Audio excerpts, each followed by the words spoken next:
Hello,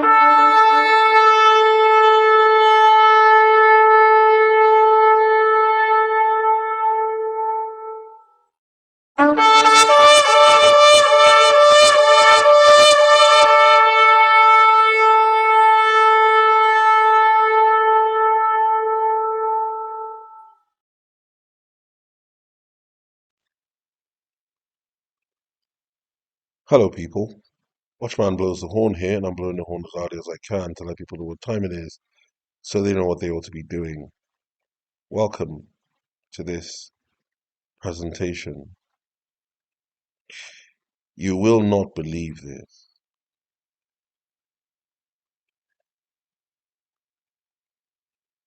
We are at the very end. We are about to transition from the Hermit card to the Death card. The tribulation is about to begin, and it'll last for 10 days before the rapture. Can I ask that you please stay with me until the end of this presentation? It is a very important presentation.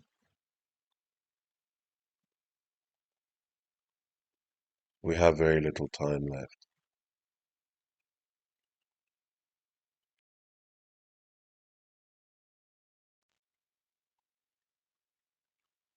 Before we carry on, can I please ask that you like this video, share it with your friends and family, and do subscribe to the channel. It is so important that people hear this message. You never know. This might be the one that will save their souls when they realize what is coming.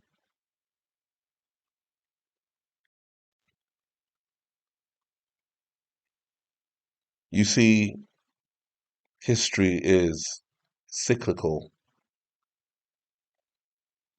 We have in the past seen the fall of Egypt, Babylon, Sodom and Gomorrah,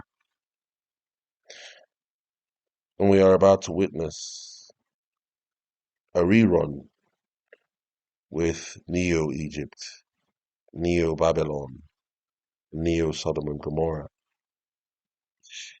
You see, Ecclesiastes 1:9 tells us, the thing that hath been is that which shall be, and that which is done is that which shall be done, and there is no new thing under the sun.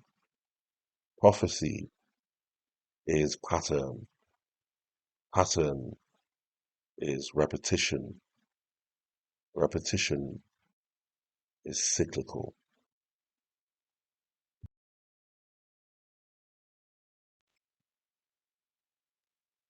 I know I've gone over this a million times, it seems. However, I must go over it again for the benefit of those who might be hearing this for the first time.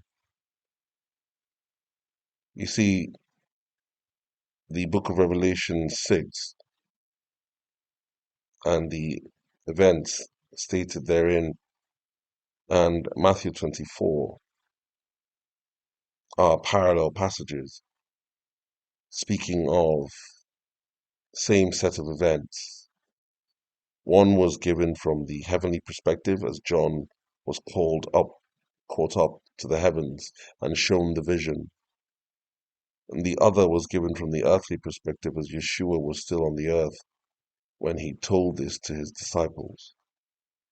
So the whole process of the end times begins with the arrival of the rider on the white horse, spoken of in Revelation 6 verses 1 and 2.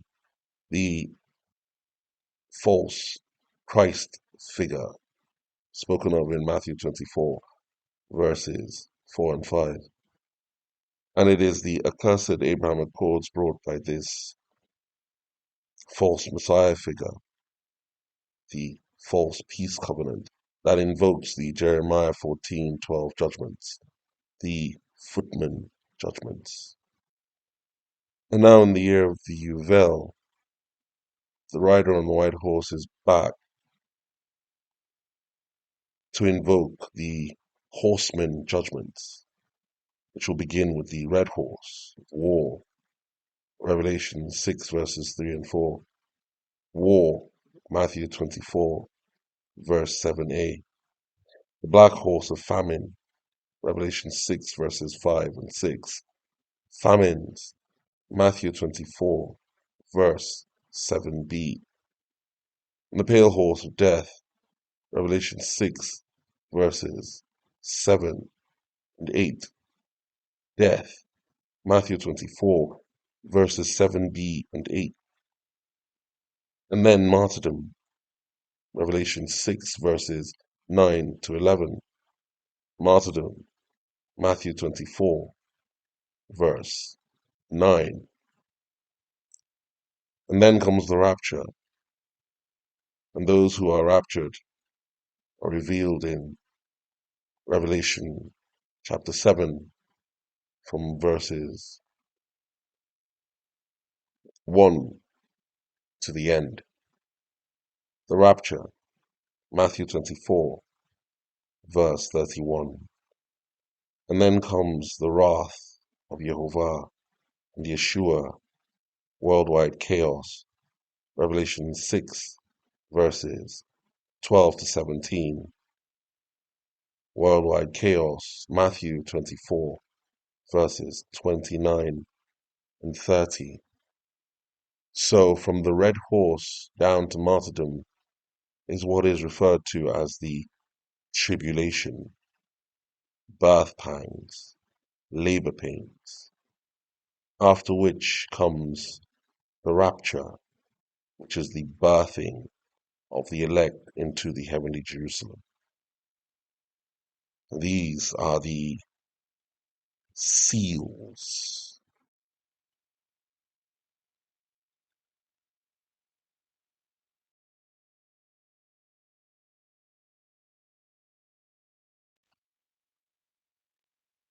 Now, what I just showed you in Revelation 6 and Matthew 24 is exactly what is depicted by the agents of the fallen on the 2016 Economist magazine cover, Planet Trump, which basically shows you the sequence of events, beginning with the advent of the rider on the white horse, the false Messiah figure who brings the accursed Abraham Accords. You see, he is the very symbol of judgment. And then, of course, his accursed Abraham Accords brought the footman judgments, represented by the world card C19, which led to supply chain disruptions and food shortages, famine, which has led to an increase in the cost of living, which brings us to the hermit card. Of course, we had the war in Ukraine and subsequently the war in Israel, which has worsened the cost of living crisis. And now we're about to have an economic collapse, which will further worsen the cost of living crisis, after which we will transition to the death card, the horseman judgments of war, famine, death, after which the magicians will try to create man in their image, merge man with machine, transhumanism, give man a chip. Of course, some will resist and they will be persecuted. After which will come the rapture, when the red dragon of Revelation 12 arrives with the heavenly Jerusalem, and those who bring many to salvation will shine like the stars. And then war breaks out in heaven when Michael stands up and fights the dragon and casts him out of the heavenly realm. And I saw Satan fall like lightning. This is the order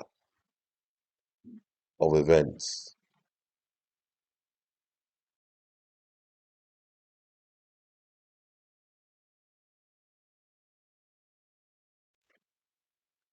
Once again, the process began with the advent of the rider on the white horse, a symbol of God's judgment on the earth, the false Messiah figure,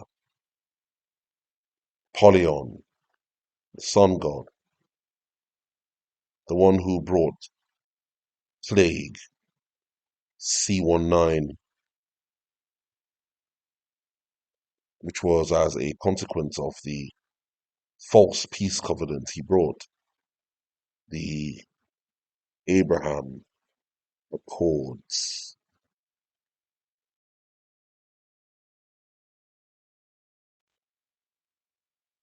And so, as I said, the rider on the white horse, with his accursed Abraham Accords, ignited the Jeremiah 14:12 judgments, the footman judgments, C19 pestilence, supply chain shortages, disruptions and food shortages, famine, and of course the war in Ukraine and subsequently the war in Israel, the footman judgments.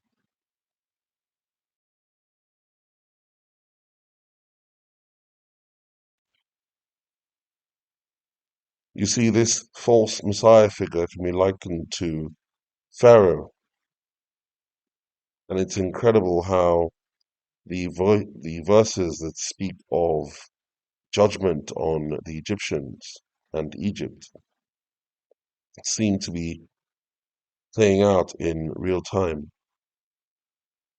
You see, it begins when Jehovah appoints a fierce, cruel king over Egypt. Isaiah 19, verse 4. And the Egyptians will I give over into the hand of a cruel Lord, and a fierce king shall rule over them, saith the Lord of hosts.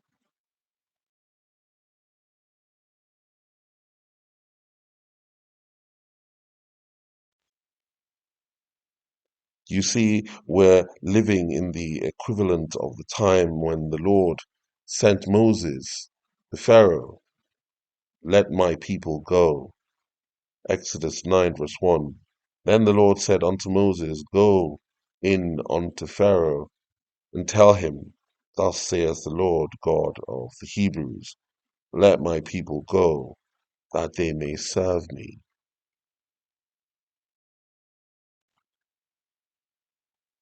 And of course, what was Pharaoh's response? Speaking to his taskmaster, the equivalent, Elon Musk, taskmaster of DOGE, let them make bricks without straw. Exodus 5, verse 7. And ye shall no more give people straw to make bricks, as heretofore. Let them go and gather straw for themselves. In other words, Pharaoh made the lives of people a lot more difficult.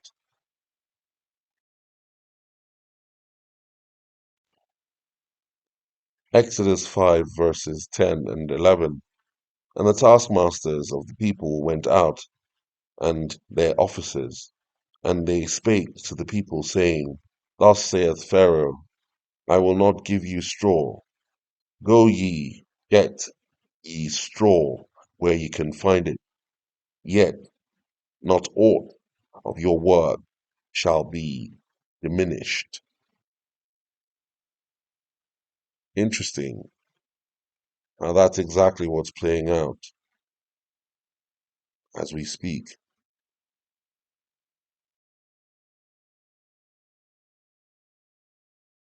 More than 20 career U.S. government employees quit their jobs on Tuesday.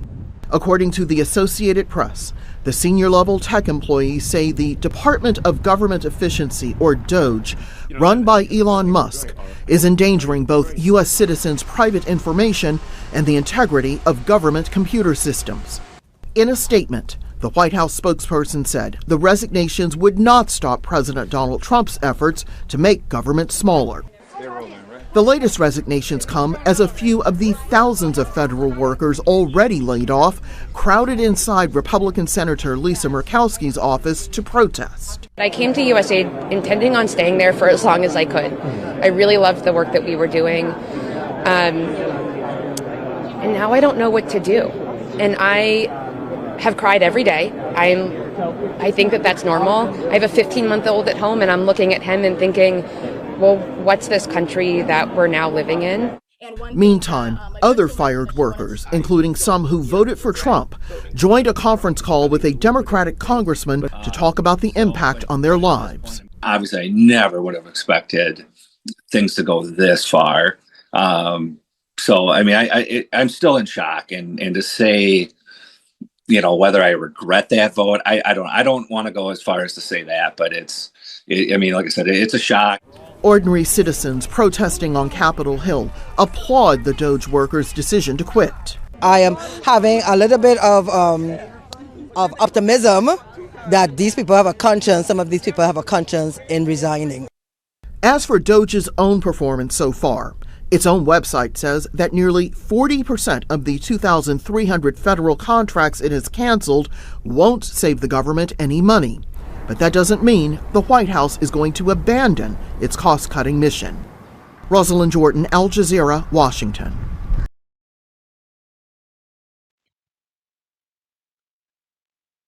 And so, thus saith the Lord, Ezekiel 29, verse 2, Son of man, set thy face against Pharaoh, king of Egypt, and prophesy against him, and against all Egypt.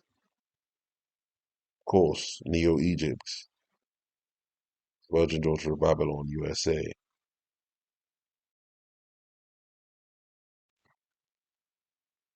Ezekiel 29, verse 3. Speak and say, Thus saith the Lord God, Behold, I am against thee, Pharaoh, king of Egypt, the great dragon that lieth in the midst of his rivers, which hath said, My river is mine own, and I have made it for myself. Arrogance.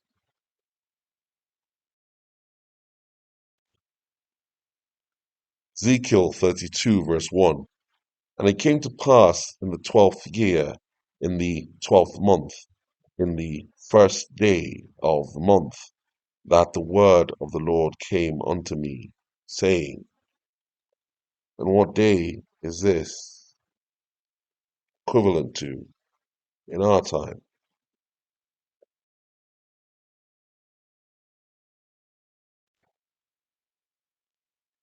And so the equivalent of the day spoken of when judgment began on Egypt is the Saturday, the 1st of March, the first day of the month of Adar. Incidentally, the day before, Friday, is when the meeting happened between Trump and Zelensky, the very chaotic meeting. Interesting that the chaos seemed to have begun on that day, the day the great alignment took place in the heavens.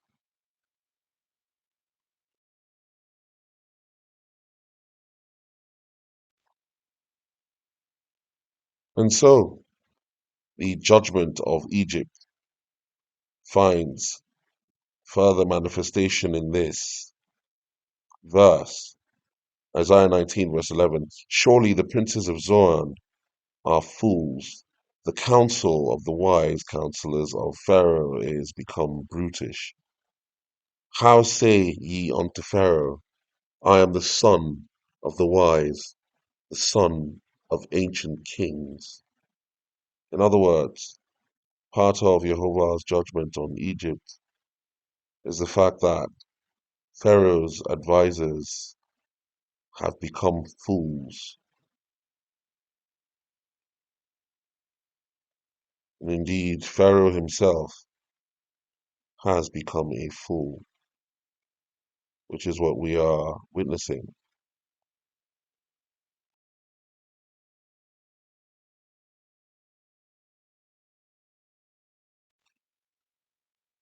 You see, Trump is the very symbol of Jehovah's judgment upon the world. Going to happen. Yeah, please. Mr. President, you talked about having common ground with Keir Starmer, but there are things you disagree on as well. You described Zelensky as a dictator. He describes President Putin as a dictator. Do you see that as a problem? The relationship between President Zelensky and President Putin is not a good one. You've noticed, right? It's not a good one. It's not a good relationship. And we're going to have to try and work something out. Sometimes that happens. I get along with both. I have a very good relationship with President Putin. I think I have a very good relationship with President Zelensky. And now we're doing the deal, and we're going to be in there. We're going to be actually in there and digging our hearts out. And hopefully, we need the rare earth, and we have some here, but we don't have enough. Our economy is very strong, and we need a lot of things that, in some cases, we don't have here. So I think we're going to have a very good relationship, but the relationship between them is not the best.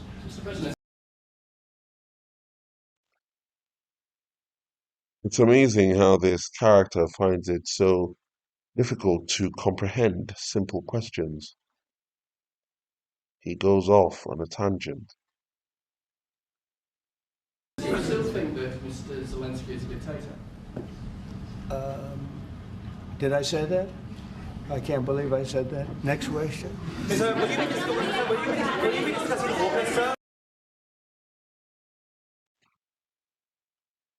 cannot even remember his own words, his own statements.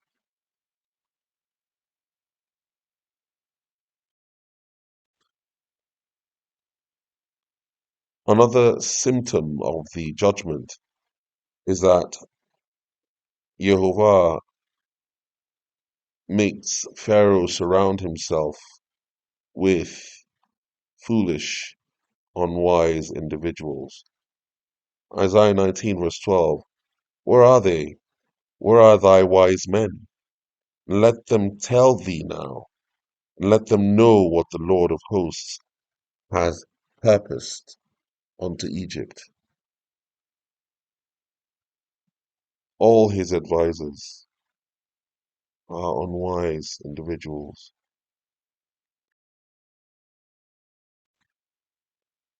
Isaiah 19 verse 13, the princes of Zoan are become fools. The princes of North are deceived.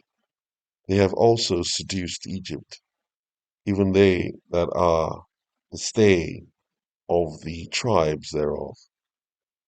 In other words, the counselors have all become fools.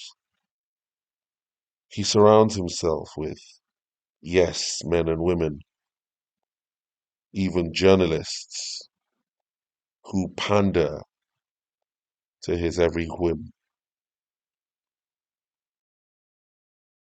Mr. President, I've got two questions for you. You think ultimately your legacy will be the peacemaker and not the president that led this country into another war and ended foreign wars? And I've got a question. I hope it will. I mean, I hope I'm going to be remembered as a peacemaker.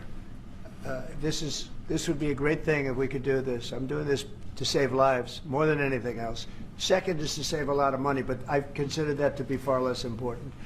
So I hope I'm going to, thank you, Brian, for that question. It was a nice question. I hope I'll be known and recognized as a peacemaker. This would be a great thing to solve. This is a very dangerous situation. You know, this could lead to a third world war. This was headed in the wrong direction. If this election were lost, if we didn't win this election, and by the way, we won it by a lot. That was a mandate. We won every swing state. We won the popular vote by millions and millions of votes. We won everything. The districts, you look at the areas of red, take a look at a map. He goes off on a tangent without focus, without direction. These are all symptoms of Jehovah's judgment, the world. This was a big mandate, and this is one of the things I said, we're going to get this thing settled. If we didn't win, I think this could have very well ended up in a third world war, and that would not have been a good situation. What was your second question? And my second question for President Zelensky. Why don't you wear a suit? Why don't you wear a suit? You're at the highest level in this country's office, and you refuse to wear a suit. Just want to see if do you own a suit? Yeah, problems. A lot of Americans have problems with you not respecting. I don't have such. I will wear a costume after this war will finish. Okay. Yes, maybe one. Maybe something like yours. Yes. Maybe something better. I don't know. We will see. Maybe something cheaper than. Yeah. Thank you. President Trump, you said yesterday. Thank you. All symptoms of the judgment.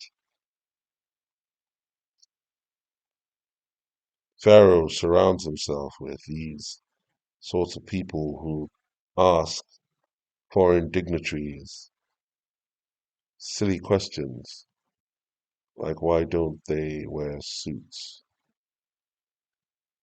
Disrespectful to the country, this country. That's with back all to respect to you. your Far country. more than a lot of people said they respect. should have. Have you said thank you once this A lot entire of meeting? times. No, in this Even entire meeting, have today. you said thank Even you? today. You went to Pennsylvania and campaigned for the opposition in October. Offer some words of appreciation for the United States of America and the president who's trying to save your country. Please, you think that if you will speak very loudly about the war, you He's can... not speaking loudly. He's not speaking loudly. Your country's in big trouble. Can I Wait a answer? minute. No. Can You've I done a lot answer? of talking. Your country is in big trouble. I know. You're not I winning. know. You're not winning this. I You have a damn good chance of we are coming out staying, okay because of Mr. us. President, we are staying in our country, staying strong from the very beginning of the war. We've been alone, and we are thankful. I said thanks You haven't in been this alone. cabinet, You and haven't not been only alone. in this cabinet. We gave you, through I this said thank stupid you. president, $350 billion.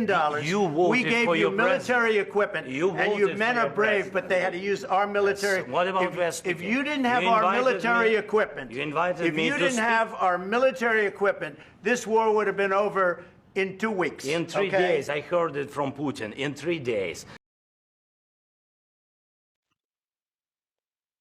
Isaiah 19 verse 14.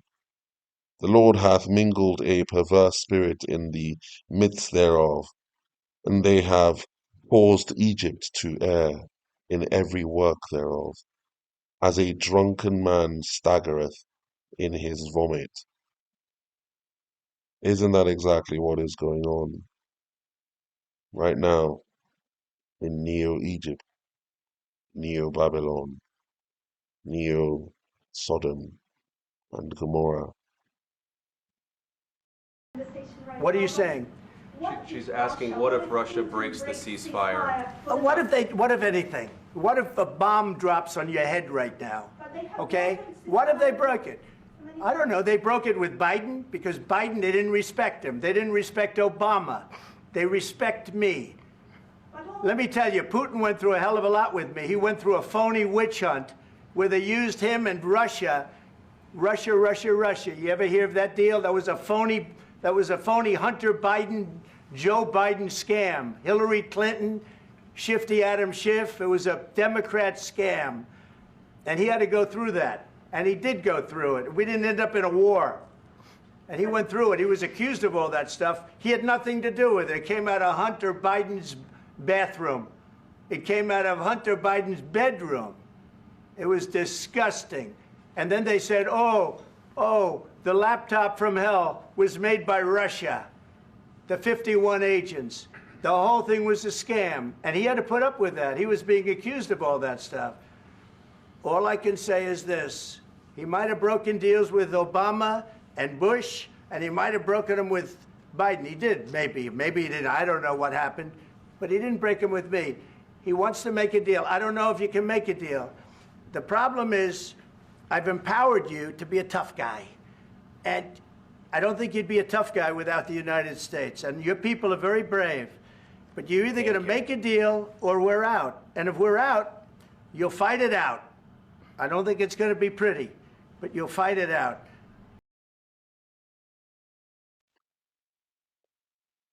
Does this individual sound to you like one who should be president? One who should be king? These are all symptoms of Jehovah's judgment. He begins by giving the leader and the people a reprobate mind.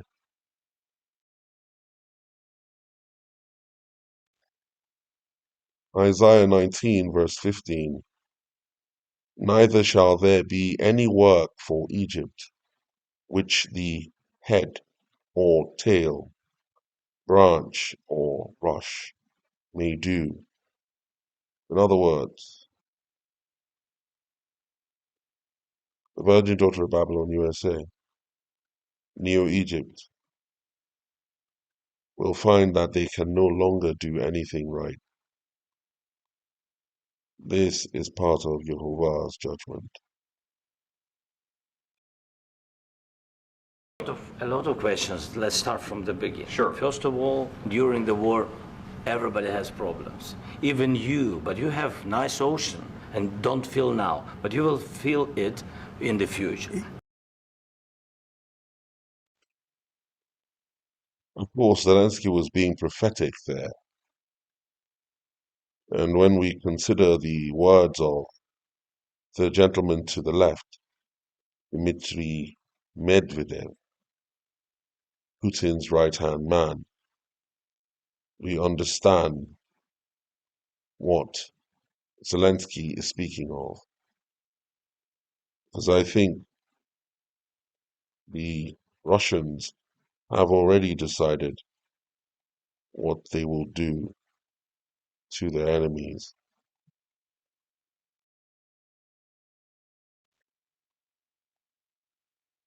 Medvedev on Telegram, September the 17th, 2024,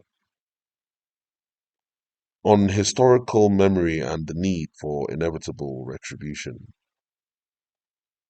Despicable lowlives, Johnsons, Burrells, and other brands of Russo-phobic scum have recently started calling for the use of NATO capabilities to strike deep into Russia.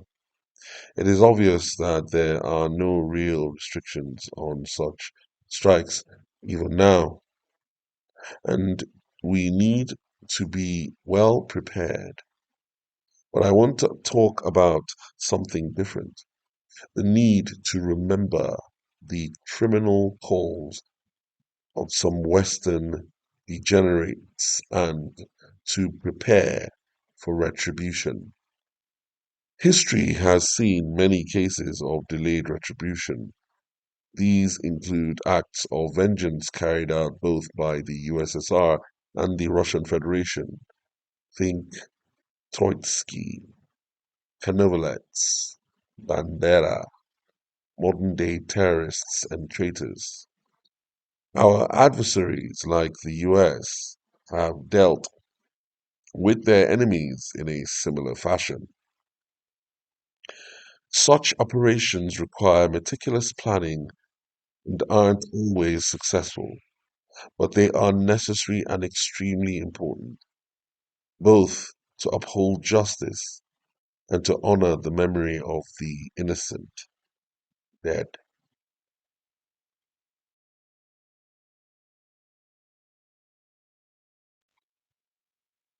Above all, retribution must be inevitable.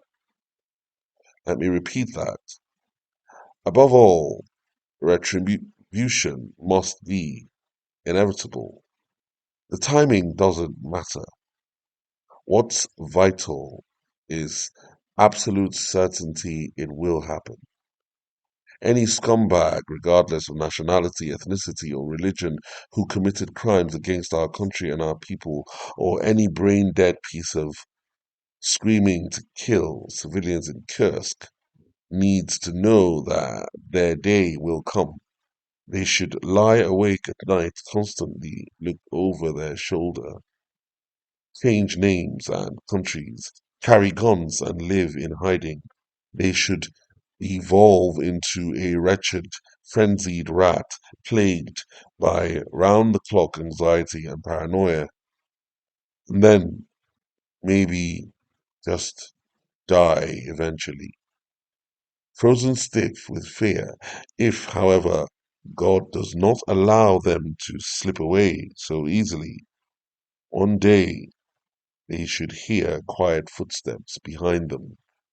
And one more thing, we should use our adversary's trademark weapon.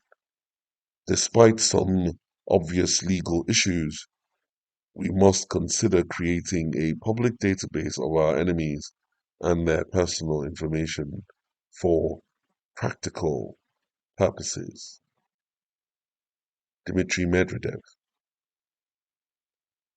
And what do we emphasize here? The inevitability of retribution. This is what Zelensky was talking about.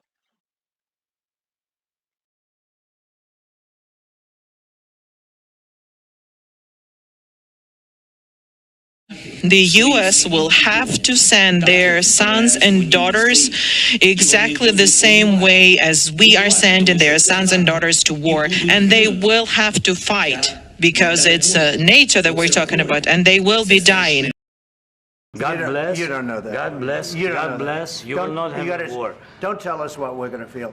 We're trying to solve a problem. Don't tell us what we're going to feel. I'm not telling you. Because you're in no position to dictate that. That's Remember exactly this. You're in no position to dictate what we're going to feel. We're going to feel very good. You will feel influence. We're going to feel very good and very strong. You will feel influence. You're right now not in a very good position.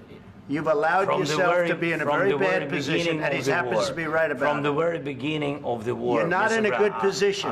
You don't have the cards right now.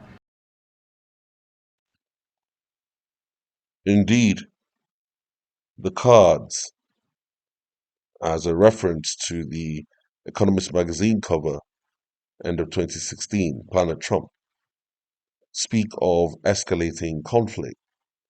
With us, you start having cards. But right now, you don't. You're playing cards. You're playing cards. You're gambling with the lives of millions of people. You're gambling with World War III. You're gambling with World War III. And indeed, that seems to be what is next on the agenda. The horseman judgments, starting with the red horse of war. And what you're doing is very disrespectful to the country, this country, that's backed you far more than a lot of people said they should have. Have you said thank you once? What did they break it? I don't know. They broke it with Biden because Biden, they didn't respect him. They didn't respect Obama. They respect me.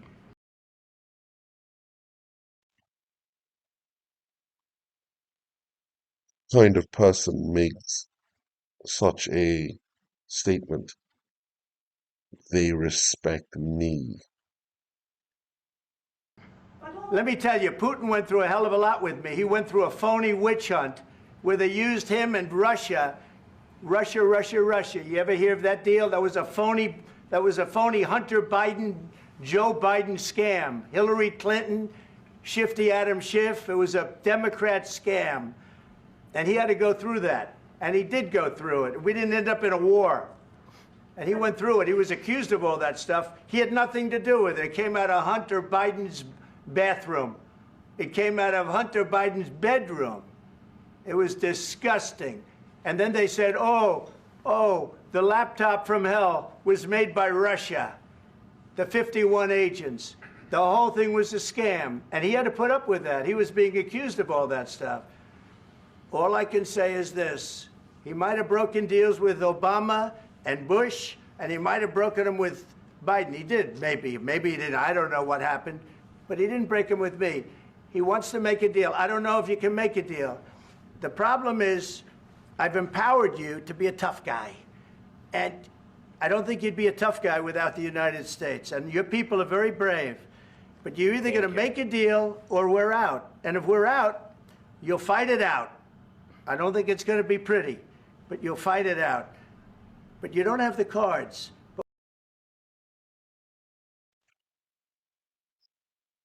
He even defends Vladimir Putin in front of the whole world.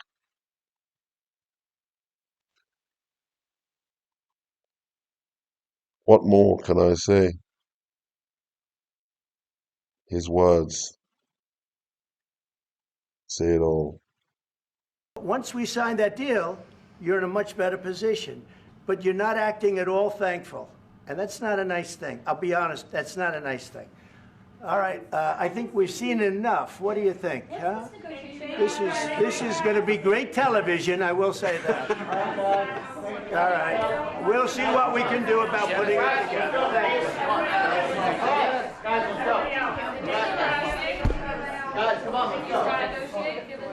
We'll see. I don't know. All right, guys. Guys, come on. Please. Hey, come on. Please. Guys, come on. Let's move, please.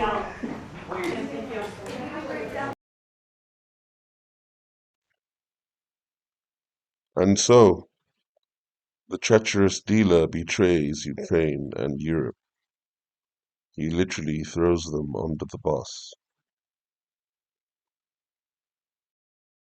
US President Donald Trump has paused all military aid from Washington to Ukraine following his clash with Ukraine's President Volodymyr Zelensky at the White House last week. Now, this comes after Trump accused Zelensky of being uninterested in peace and ungrateful for US support. White House officials said that US aid would be reviewed to ensure that it was, quote, contributing to a solution. No more American ammunition for Ukraine's hungry guns. Millions of shells provided by the US have helped Ukraine fend off Russia's invasion since 2022. Now that support hangs in the balance, with all US military aid paused and under review.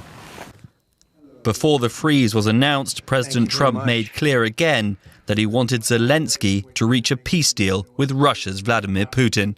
One of the biggest air bases. We have to make a deal. And the deal can be made very fast. It should not be that hard a deal to make. It can be made very fast. Now, maybe somebody doesn't want to make a deal. And if somebody doesn't want to make a deal, I think that person won't be around very long. That person will not be listened to very long because I believe that Russia wants to make a deal. I believe certainly the people of Ukraine want to make a deal. It's not yet clear how long Trump's aid pause will last or its full scope. The US has sent Ukraine tens of billions of dollars in military equipment, including armored vehicles and munitions, since Russia's full-scale invasion. While Trump hasn't announced any new support for Kyiv since taking office, billions in aid promised under Joe Biden's presidency but not yet delivered will now be stopped in its tracks. For more, we can speak to Ethan Bierman. He's a political commentator and a professor at Loyola Law School in Los Angeles. Welcome to DW. Can I start by getting your reaction to President Trump pausing military aid to Ukraine? What do you make of this move?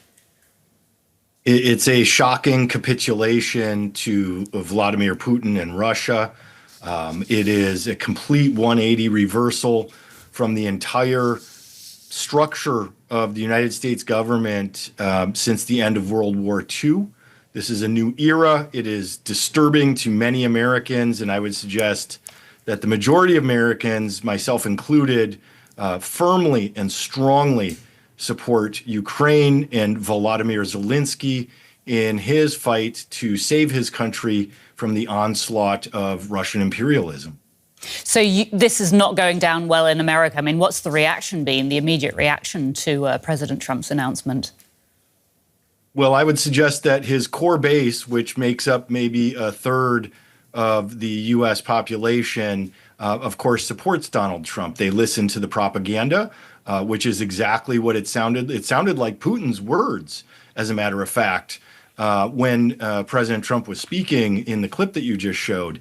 That's not something that an American president would say.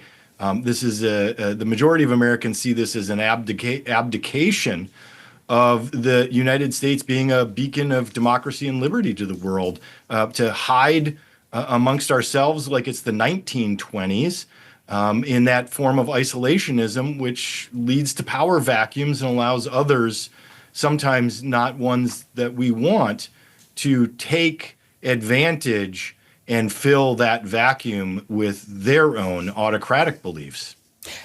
Do you think these tactics could just be a bluff? I mean, is there the potential that aid might be resumed sometime soon? Or do you think that the US president is absolutely serious about this? I mean, we've obviously got to remember that the US has been Ukraine's biggest source of military aid.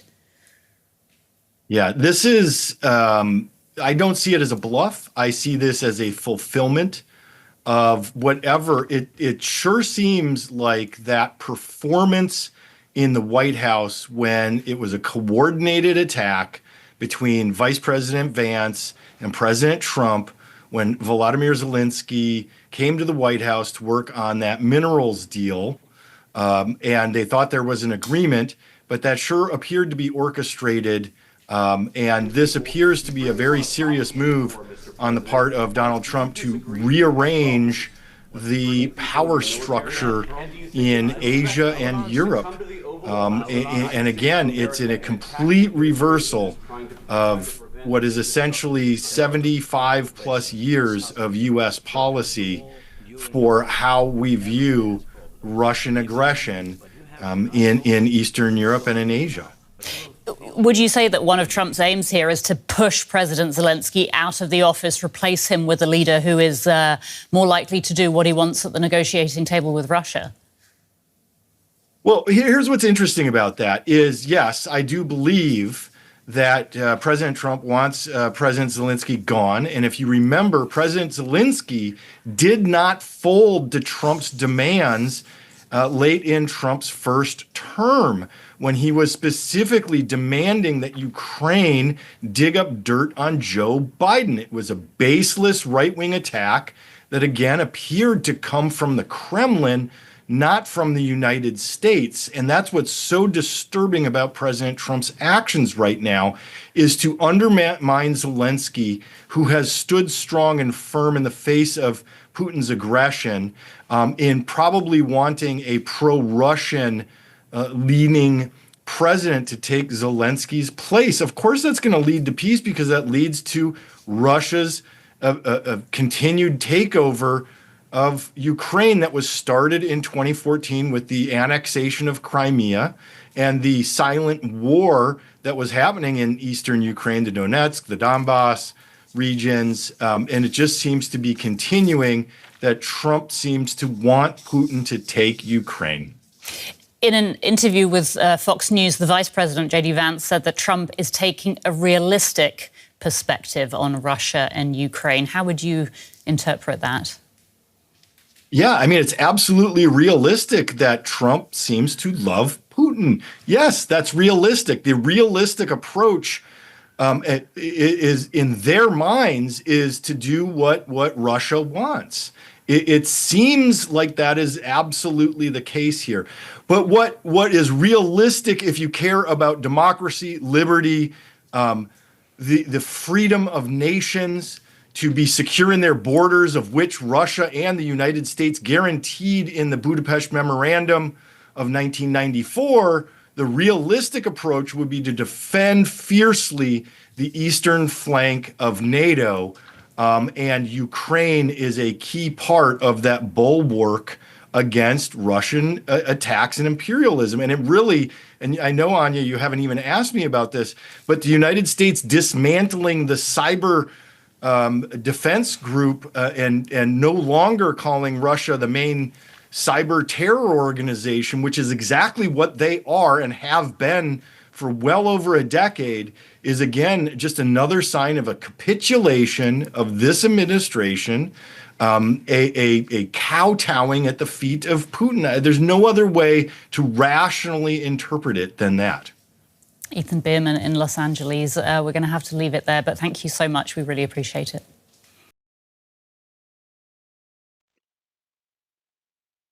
So, remember in the prophecy book of 2nd Esdras 11, verse 24, then saw I also that two little feathers divided themselves from the six, and remained under the head that was upon the right side, for the four continued in their place. Of course, the head on the right side is none other than Russia. And the two feathers, Donald Trump and J.D. Vance.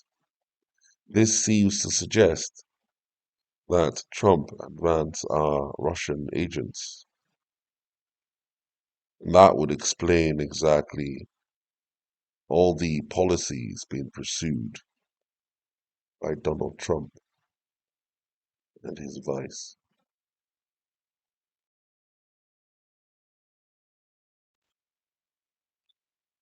You see, Trump is the real enemy from within.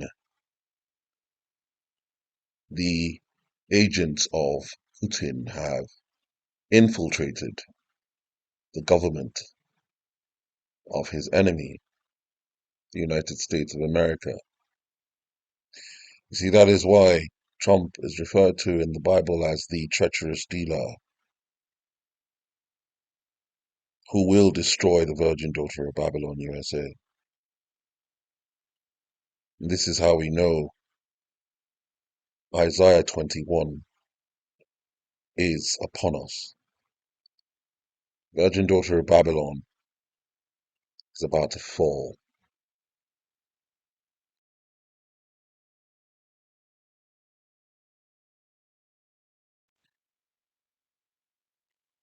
You see, because of what the treacherous dealer did to Zelensky, it's got the heads of the Edomite nations running scared. They are now doubling down on backing Zelensky because they believe Gog of the land of Magog, Vladimir Putin, will not stop in Ukraine. And so now the Edomite nations are rearming. They are getting ready for war. This marks the beginning of the end of the Edomite nations.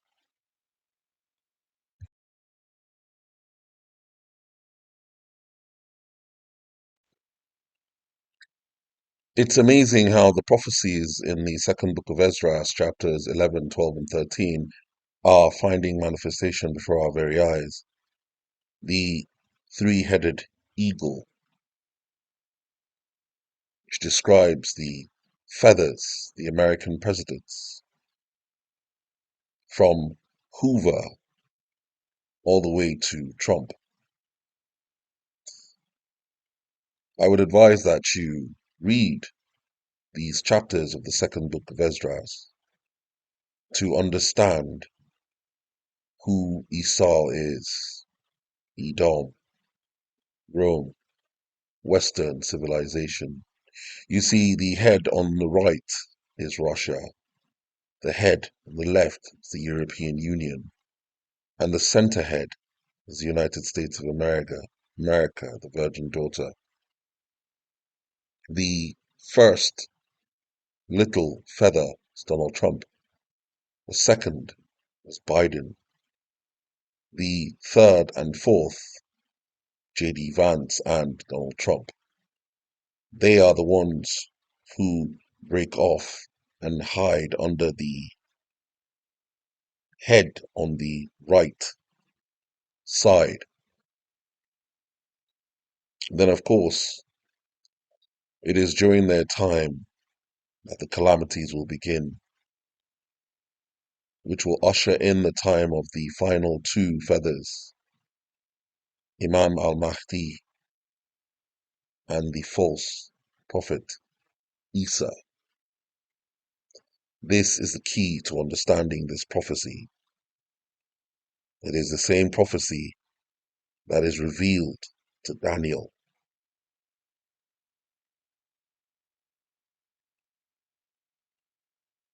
The treacherous dealer, the traitors, who are now dismantling the virgin daughter of Babylon right before our very eyes. Desolation is coming.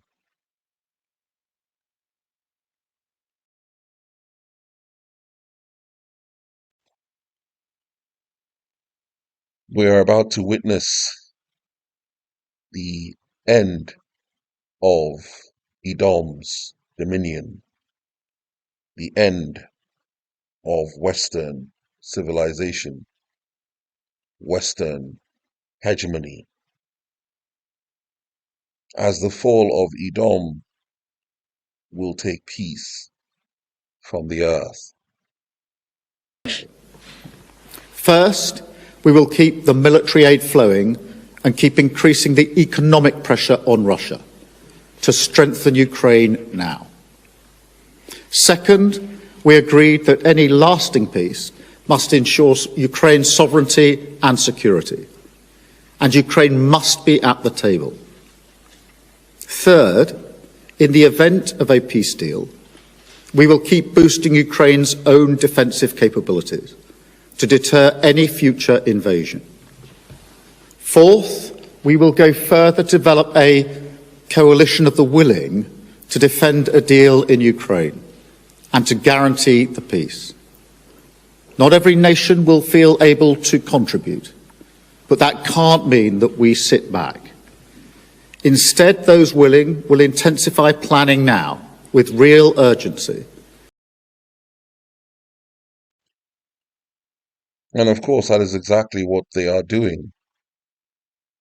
France, Britain propose partial 1-month Ukraine truce, Macron tells Le Figaro.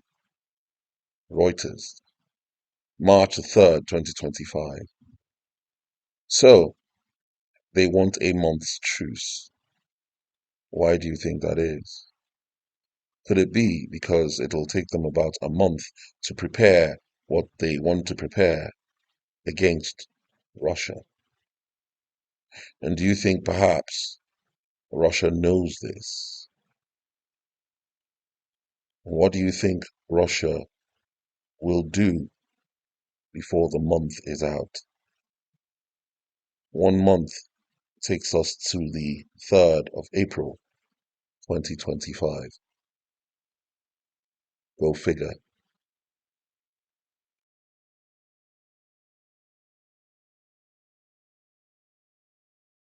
Will you convince Vladimir Putin to accept the European troops as peacekeeper? What do you think? Yeah, he will accept that. He will accept I've it? asked him that question. You talked to him? I've asked him that question. He said yes? going to lift the block on the Because he's not, look, if we do this deal, he's not looking for war, he doesn't mind, but I've specifically asked him that question. He has no problem with it. We cannot consider any options of deploying peacekeepers to Ukraine.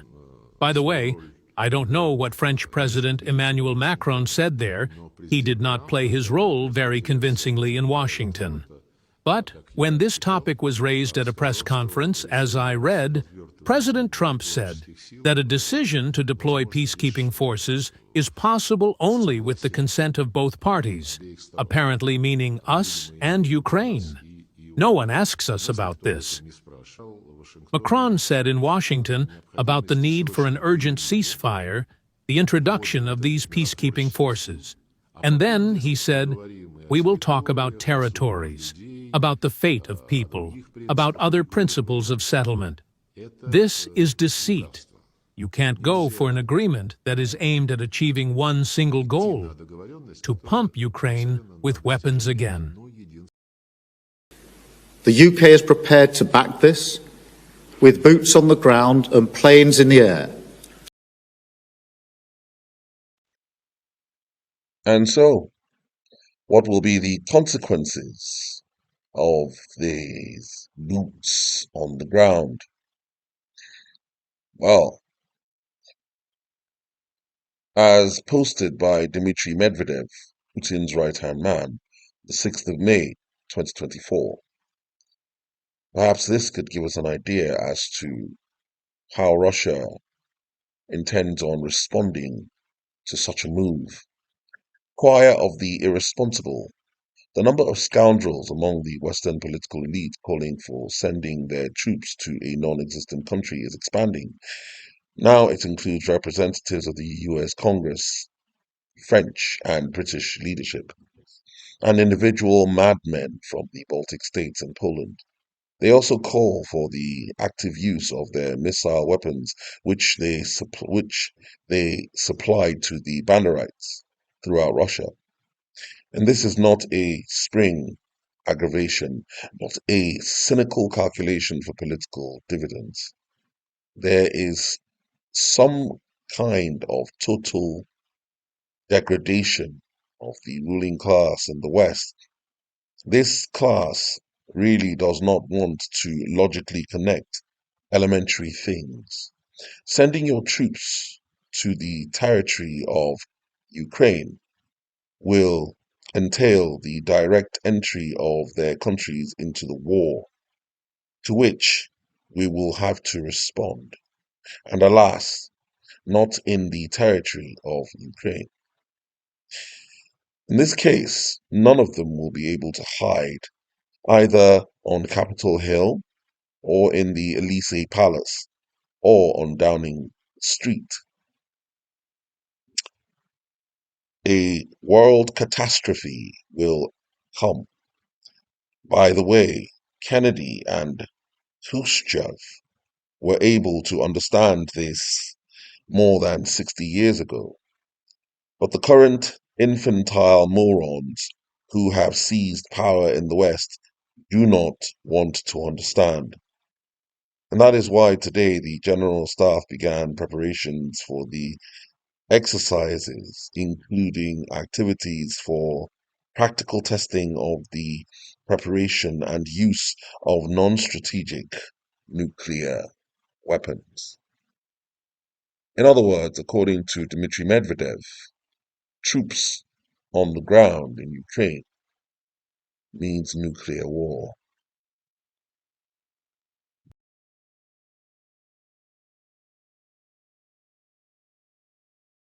Together with others, Europe must do the heavy lifting.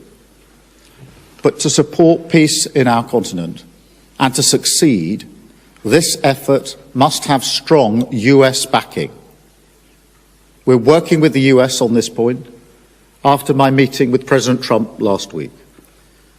And let me be clear, we agree with the President on the urgent need for a durable peace. Now we need to deliver together.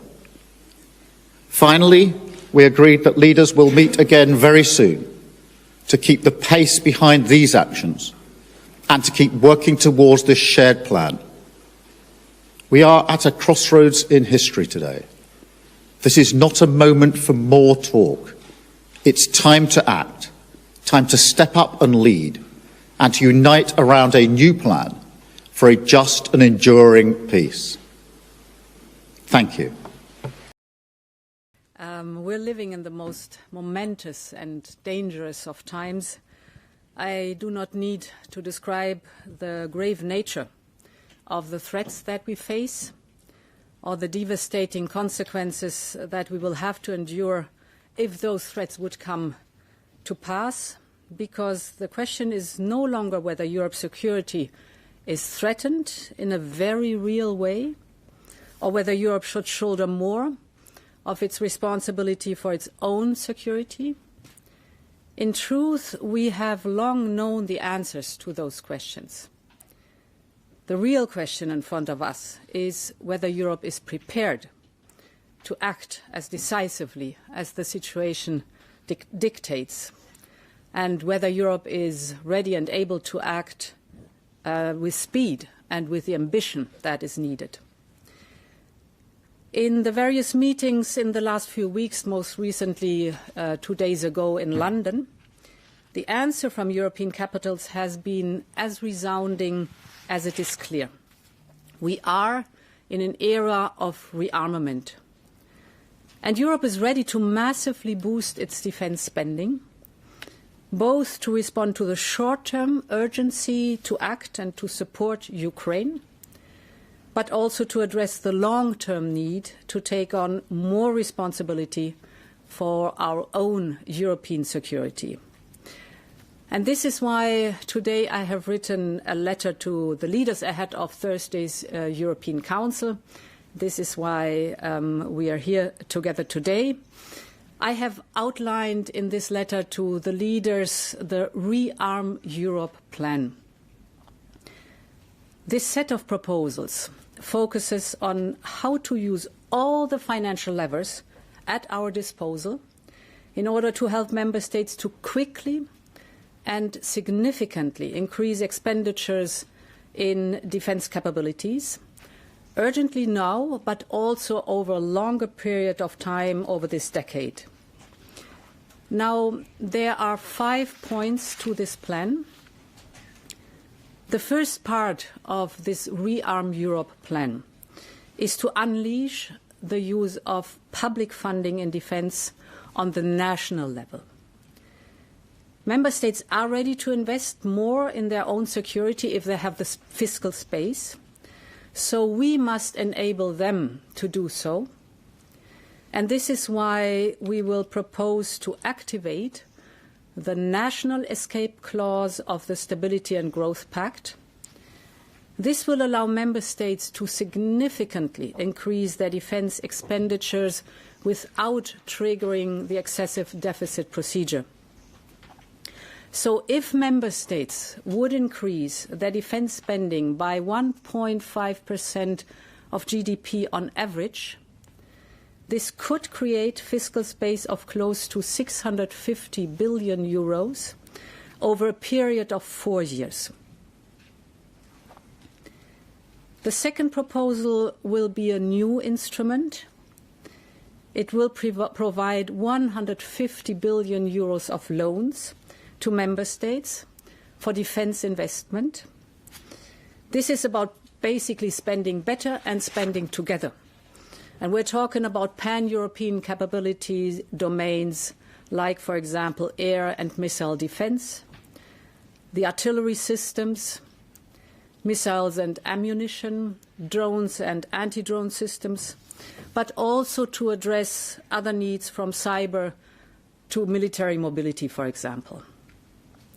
This will help member states to pool demand and to buy together.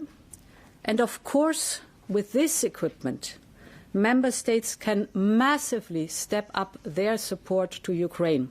So immediate military equipment for Ukraine. This approach of joint procurement will also reduce costs. It will reduce fragmentation, but it will increase interoperability and, of course, strengthen our defence industrial base. And it can be to the benefit of Ukraine, as I've just described. So this is Europe's moment, and we must live up to it. The third point is using the power of the EU budget. And there's a lot we can do in this domain in the short term to direct more funds towards defence-related investments. And this is why I can announce that we will propose additional possibilities and incentives for member states, that they will decide if they want to use cohesion policy programs to increase defence spending. Now, the last two areas of action aim at mobilizing private capital by accelerating the Savings and Investment Union and, of course, through the European Investment Bank. So to conclude, Europe is ready to assume its responsibilities.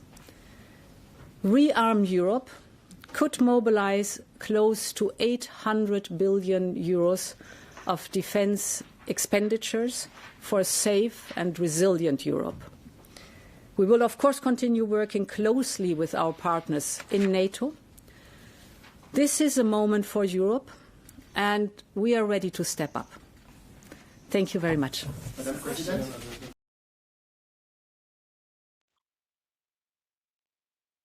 And as a response to this move by the European leaders, Putin gives a speech. Something is going wrong. Putin gives chilling speech.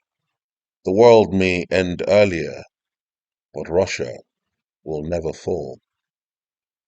The 4th of March, 2025.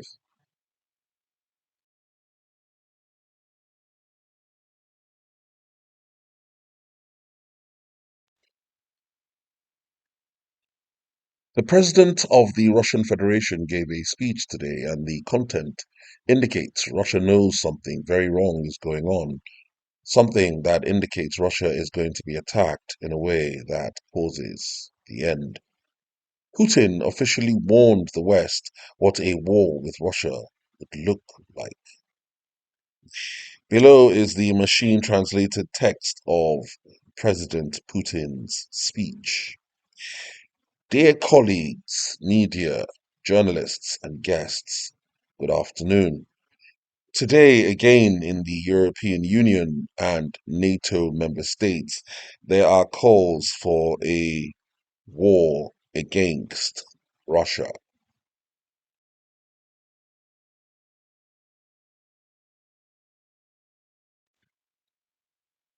Today, unfortunately or not, we can say again that history always repeats itself. Always. The views of our colleagues from Europe and NATO on Russia never change. They are always ready to destroy Russia, everything Russian, and ready to occupy Russia. Their goal never changes.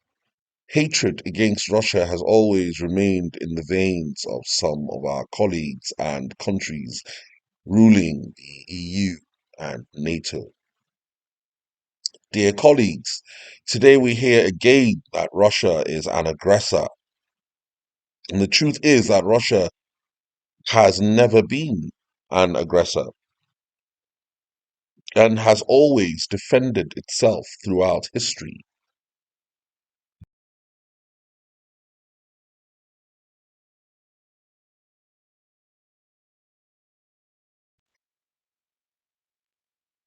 That's a fact. Dear colleagues from Europe and NATO, Russia never starts a war. Russia always stops wars. You start wars, and the goal is always to destroy Russia. Russia has never threatened countries, has never threatened the security of the world. But we like to say the snake bites the most when it dies. You created fascism always, everywhere, and in Ukraine. Wars are your work, and Russia will always defend its country and its people, no matter what it costs, no matter how many losses we suffer. We have always defended our country and its people. We will always continue to do so.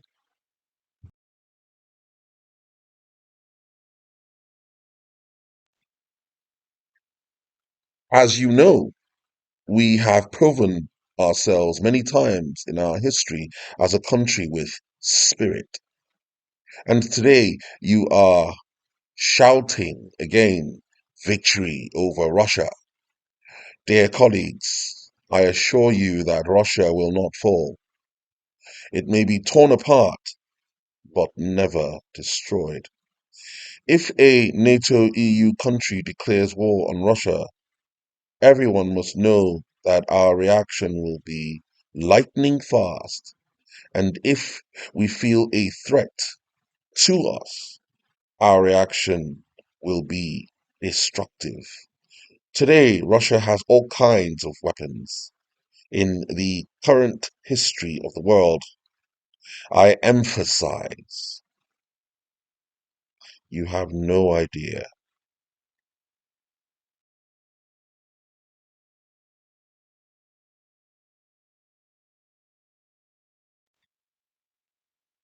You have not seen anything from Russia and its possibilities in Ukraine because Ukraine is our historical country and there are Russians in Ukraine and we are saving them. And this is not a war but a military operation. True. On the other hand, it will not be like in Ukraine. That is what you need to know. As for whether we are ready to negotiate for peace, we have always been ready to negotiate. But no one wanted to negotiate with us. Of course, Russia has no friends among NATO and European leaders because Russia is a strong, huge country, which is exactly what your NATO and European colleagues do not want.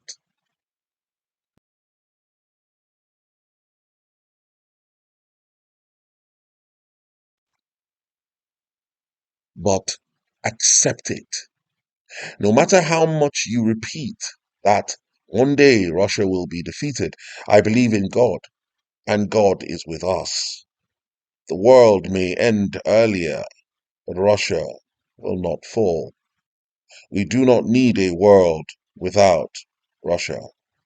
Unlike you, I know very well what a country and people are, and therefore I will always fight for my country and people. Are you ready to accept this? As you wish. Are you ready to start a war against Russia again? But we are also ready.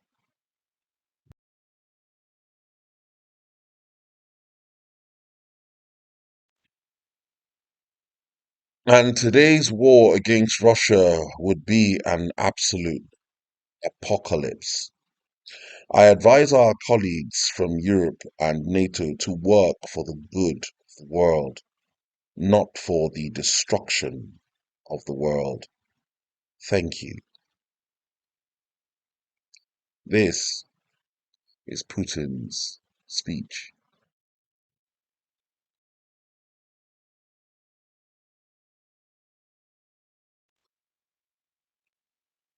Now, in the month of March, the 7th day of March, which is also the 7th day of the month of Adar, is the equivalent of when the plagues began during the first Exodus.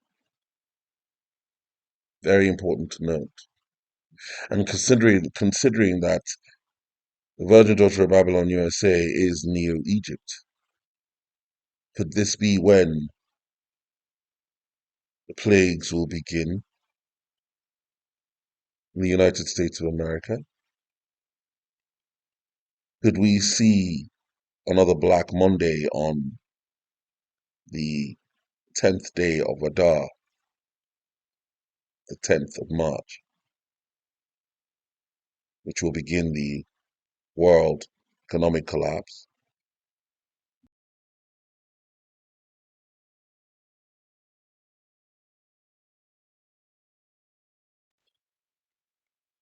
Ezekiel 32 verse 2, Son of man, take up a lamentation for Pharaoh, king of Egypt, and say unto him, Thou art like a young lion of the nations, and thou art as a whale in the seas, and thou camest forth with thy rivers, and troublest the waters with thy feet, and foulest their rivers.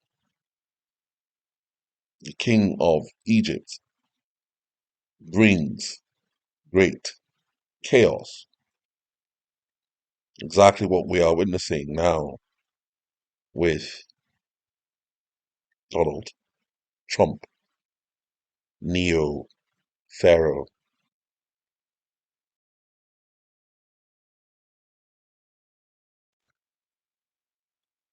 So now will come the plagues,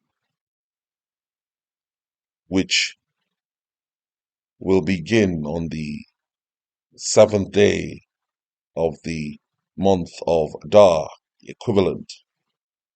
This year is the 7th of March, 2025. A day to look out for.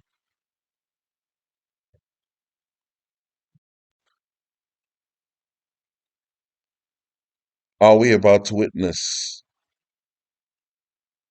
the modern day version of the 10 plagues of Egypt, culminating in the death of the firstborn of Egypt?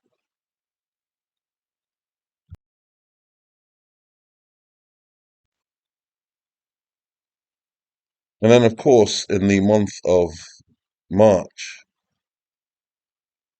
the evening of the 13th day of March, the 13th day of Adar, the evening going into the festival of Purim, which speaks of a time when there was a plot to wipe out the Jewish people. We have a blood moon. And of course, a blood moon is a warning to the Jews in diaspora that it is time to make Aliyah. It is time to return because the calamities are coming.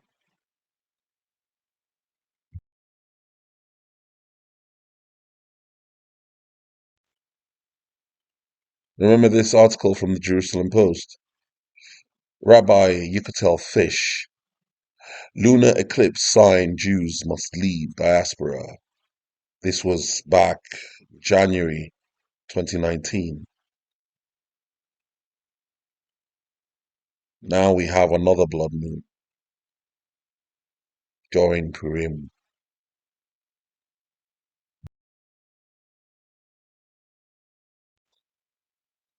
Remember the story of Esther and Haman, who was a descendant of Amalek.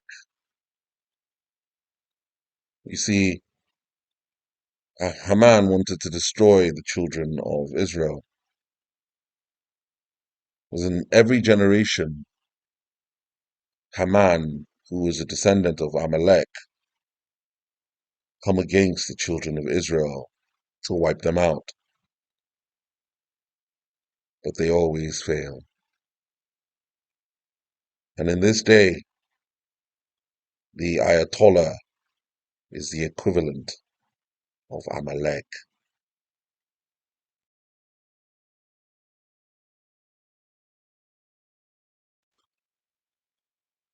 And this time won't be different. The modern day Haman, Amalek, will be destroyed by the king. Then it was Ahasuerus.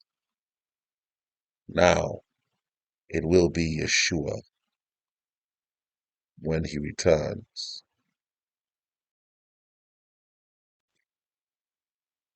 Now we have this article, Israel 365 News, pre-Purim lunar eclipse, warning to the West, major warning to the children of Yaakov in diaspora, by Adam Eliyahu Berkowitz, 4th of March 2025. This lunar eclipse is a warning. It is time to make Aliyah. Flee, Neo-Babylon. Flee, Neo-Egypt. Flee, Neo-Sodom and Gomorrah. Flee the Edomite lands, for their plagues will be many.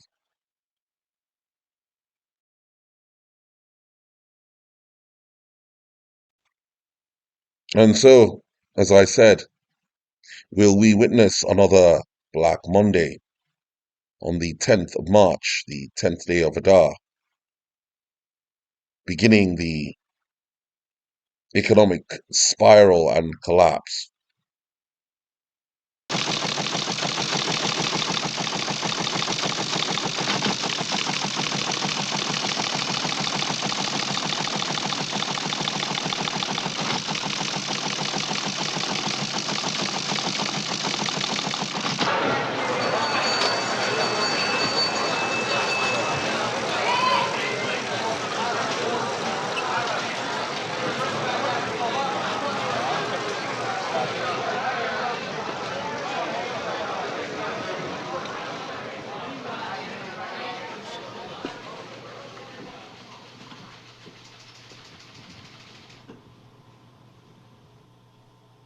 Okay?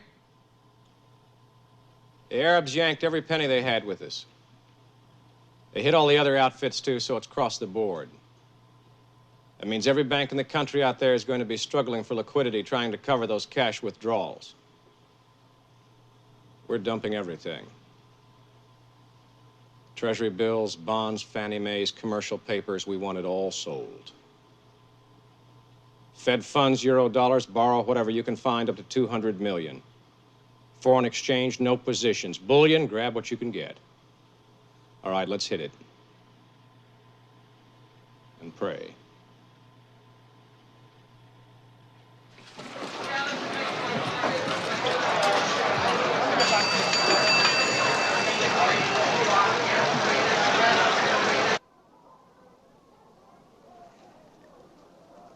Maybe we could try to borrow in Frankfurt.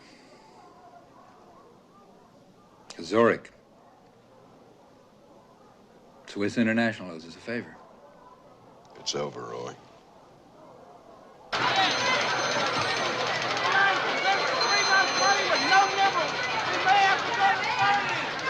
The market's starting to react already.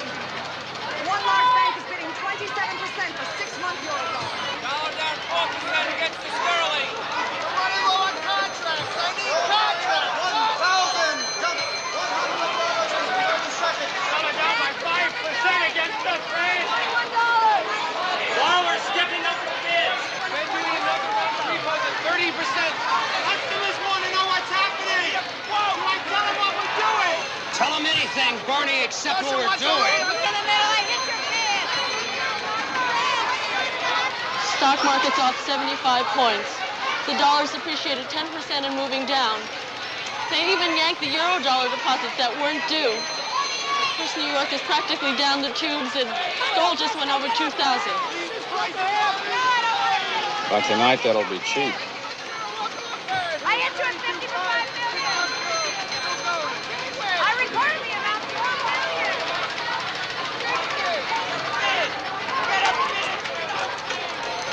Dollar down 8% against the French. Hi, Virginia, it's me. I want you to listen, and listen very carefully.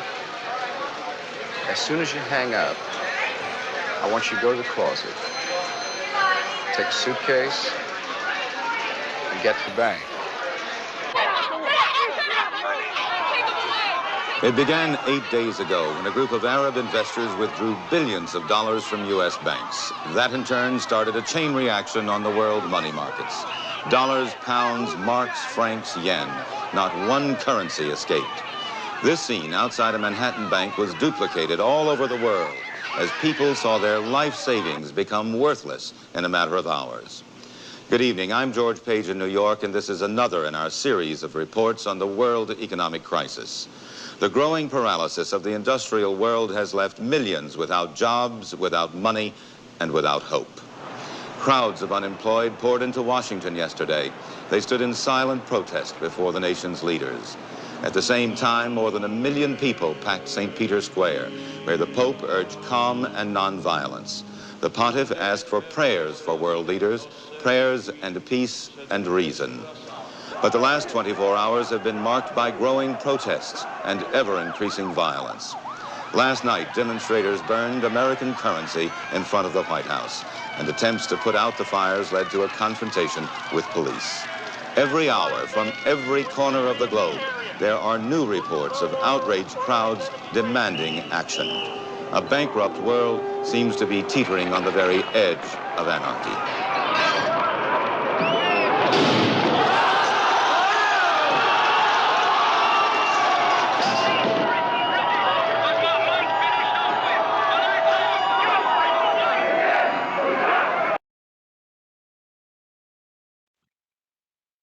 As projected by the Economist magazine, the Hermit card, as the cost of living crisis will be made worse by the economic collapse, which will probably begin with a debt crisis and then a currency crisis, which will now have a contagion effect and spread all over the globe.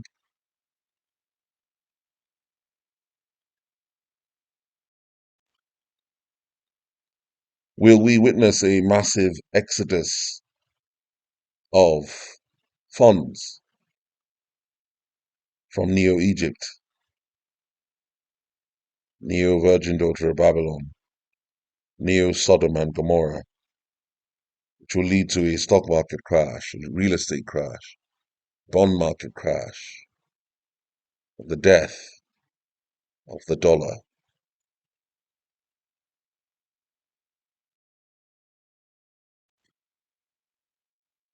The death of Pharaoh's firstborn son, the dollar.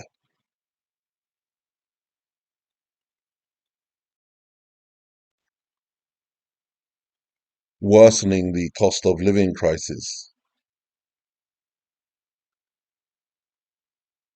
as depicted here on the Hermit card, the Economist magazine cover from the end of 2016, Planet Trump, showing us the plans of the enemy. This will lead to insurrection, protests.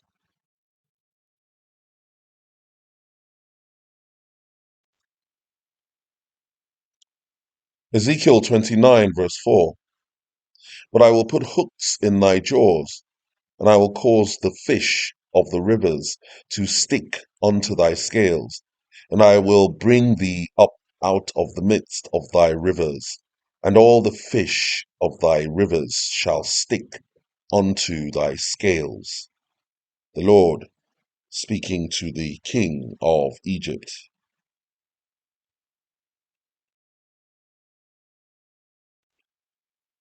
Ezekiel 29 verse 4, but I will put hooks in thy jaws, and I will cause the fish of thy rivers to stick. And that is why we are told in the Bible to flee thy Neo-Egypt, and I will bring thee up out of the midst of thy rivers, and all the fish of thy rivers shall stick unto thy scales.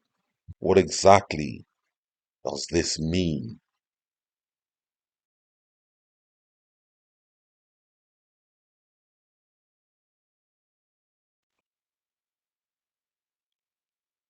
You see, the fish represent the people of Egypt, the people of Neo-Egypt in this case, the people of the Virgin Daughter of Babylon, USA, especially the king's followers and allies. The scales represent Pharaoh, who was compared to a crocodile. The sticking represents the insurrection that led to Pharaoh's downfall,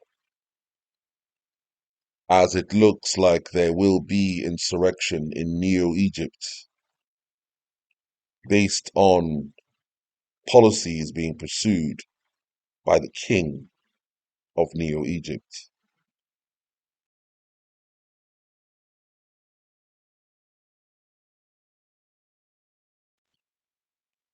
If indeed history is repeating itself, then we are about to see civil war erupt in Neo-Egypt, Neo Babylon, Neo, Sodom and Gomorrah.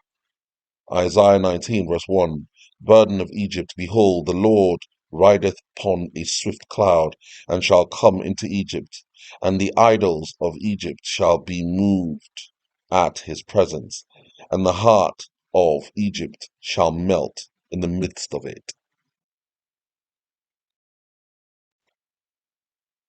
Isaiah 19 verse 2, And I will set the Egyptians against the Egyptians, and they shall fight everyone against his brother, and everyone against his neighbor, city against city, and kingdom against kingdom. Could this be what is coming to Neo-Egypt, Neo-Sodom and Gomorrah, Neo-Babylon, USA?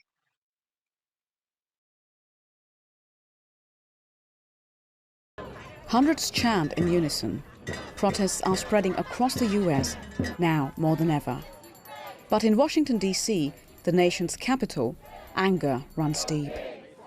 Here on Capitol Hill, protesters have aimed their fury at President Donald Trump and his administration.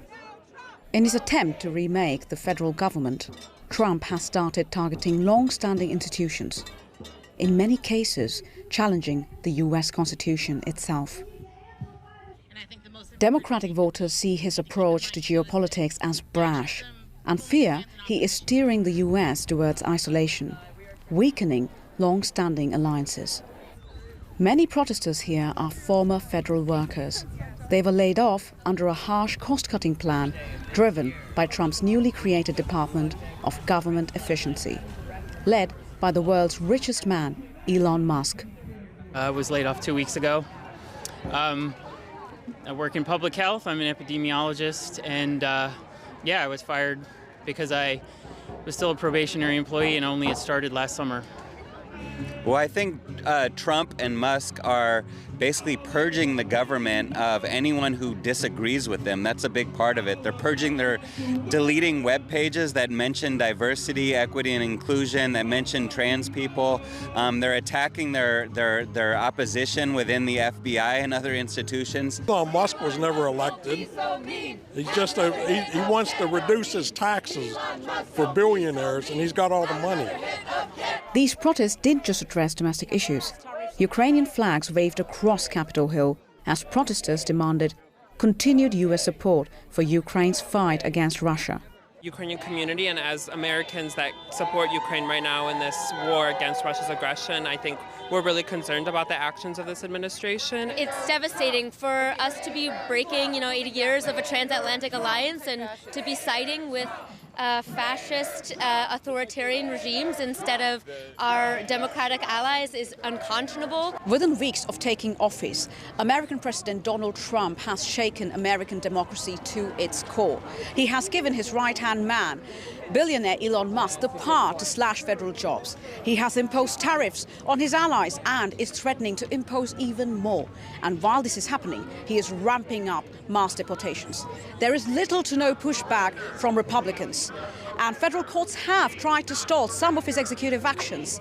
But most here fear that these damages are irreversible. But protesting against the Trump administration is becoming increasingly difficult. Trump has threatened to cut federal funding to universities that allow what he describes as illegal protests.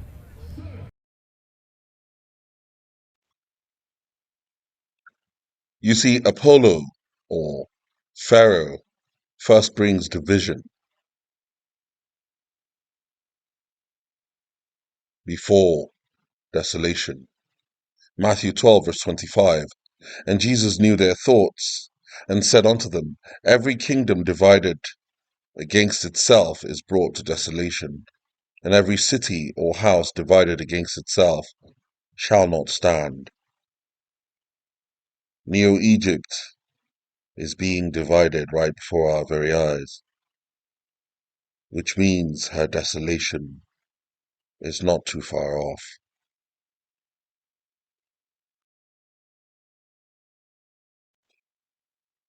That is why we are asked to flee Neo-Egypt, Neo-Babylon, Neo Sodom and Gomorrah, for her plagues will be many.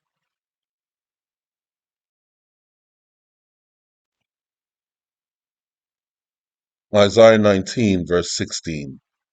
In that day shall Egypt be like unto woman, and it shall be afraid and fear because of the shaking of the hand of the Lord of hosts, which he shaketh over it. Neo Egypt is in big trouble.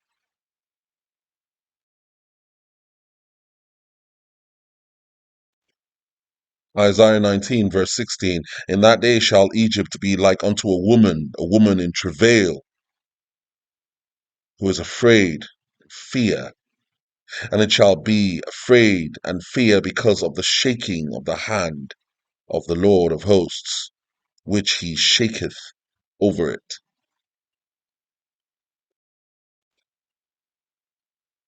Remember that the same spirit that created Egypt created Babylon. And now the virgin daughter of Babylon, USA, is Neo-Egypt, Neo-Babylon. You see, different time, same spirit.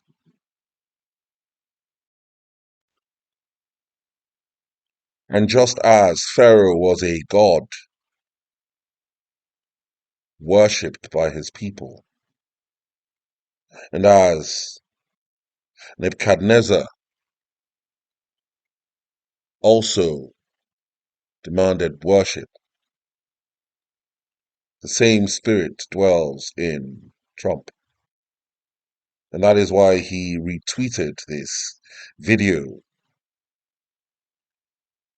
with a statue of himself, a golden statue of himself. You see, because Trump is the idol king.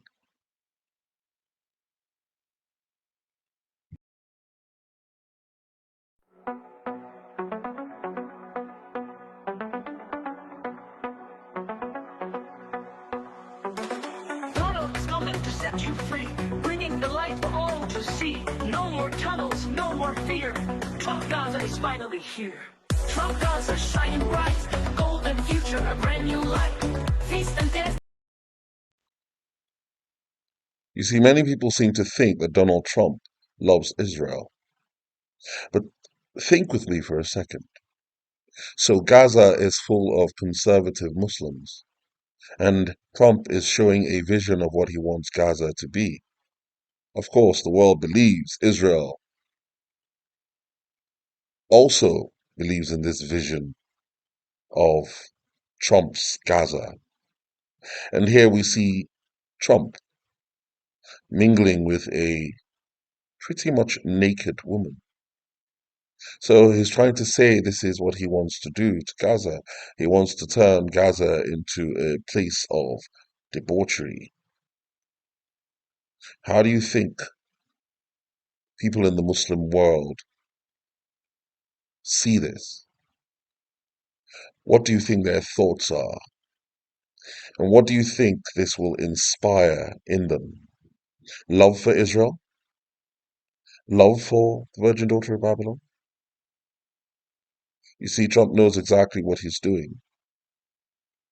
He is trying to create as many enemies for Israel, as many enemies for the virgin daughter of Babylon, USA, because he wants the destruction of both, but he lies and deceives.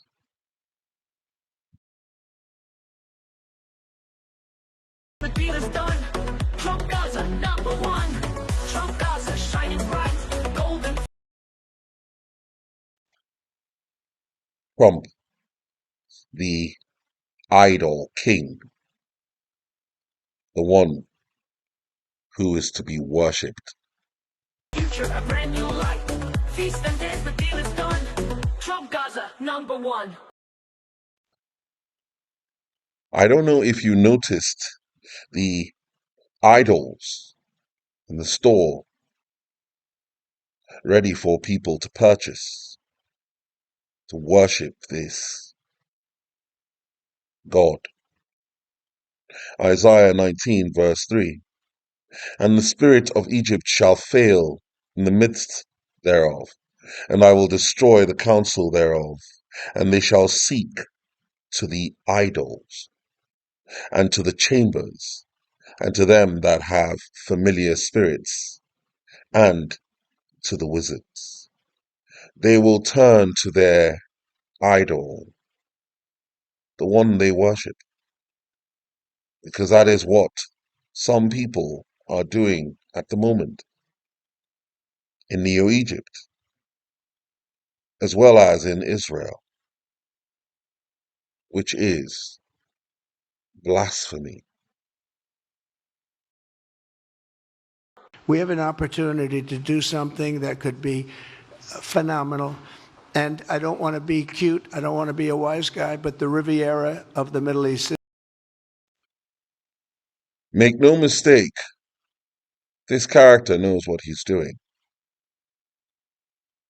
I am become death, the destroyer of worlds, Apollyon.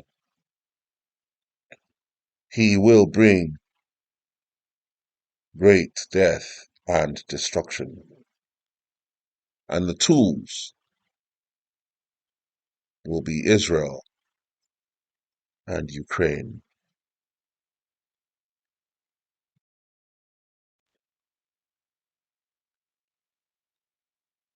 For when they shall say, peace and safety, then sudden destruction cometh upon them as travail upon a woman with child, and they shall not escape. Peace and safety when Saudi Arabia is introduced to the Abraham Accords, transforming the covenant with many of Daniel 9:27, the Abraham Accords, to the covenant with death, Isaiah 28 verse 15.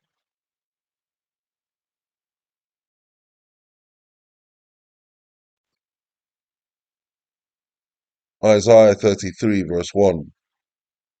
And after his treacherous deal, introducing Saudi Arabia to the Abraham Accords, woe to thee that spoilest, and thou wast not spoiled, and dealest treacherously, and they dealt not treacherously with thee.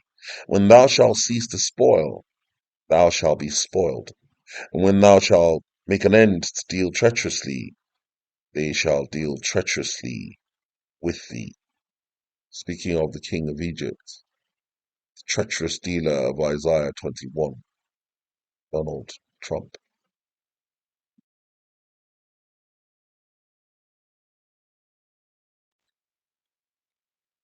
You see, eventually they will turn on Trump. And when thou shalt make an end to deal treacherously, they shall deal treacherously with thee. Speaking of the enemies of Neo-Egypt, Neo-Virgin Daughter of Babylon, Neo-Sodom and Gomorrah.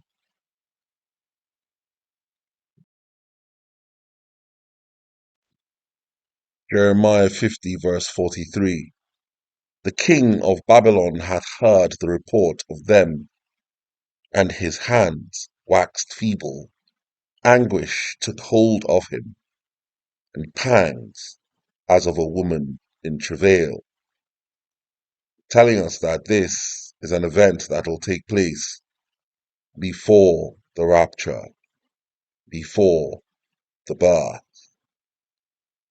See, the fall of Babylon ushers in the time of travail or tribulation or birth pangs.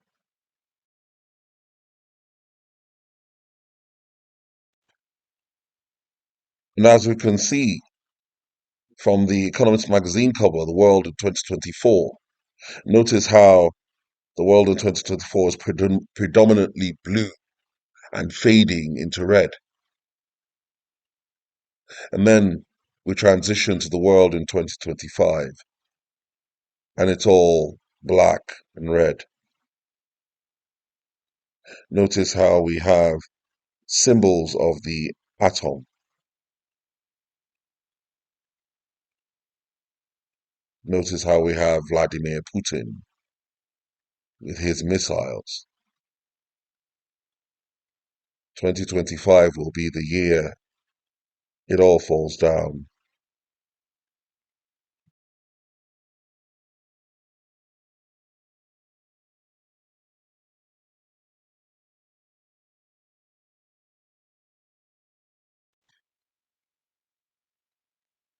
"2025 will be the year we transition to Mad Max."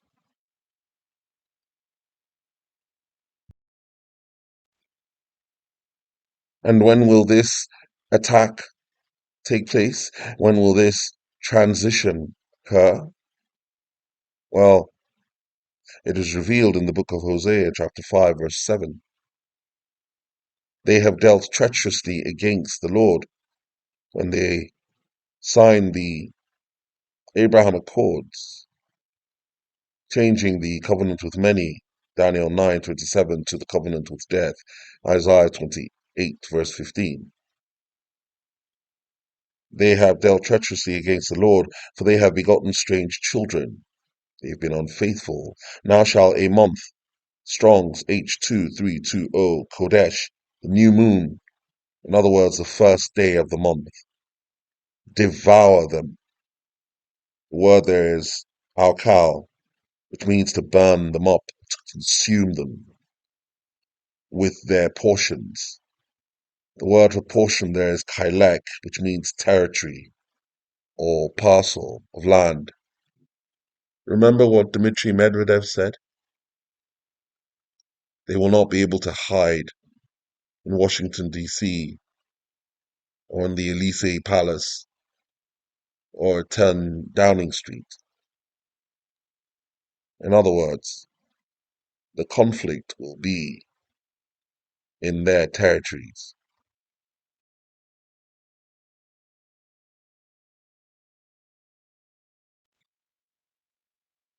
And so, the new moon, the first day of the month of Nisan, will bring the beginning of tribulation, or travail, or birth pangs. And the sign in the heaven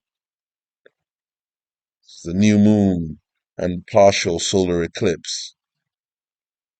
And traditionally, the solar eclipse is a warning to the Gentile nations, whilst the lunar eclipse is a warning to the children of Jacob.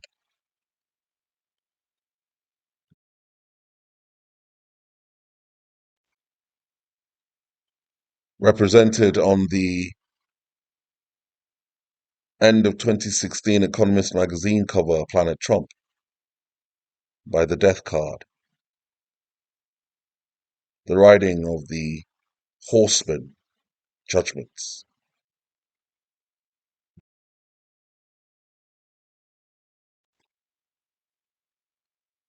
And the riding of the horseman will be triggered by this covenant with many, which will become a covenant with death when Saudi Arabia is introduced to the Abraham Accords.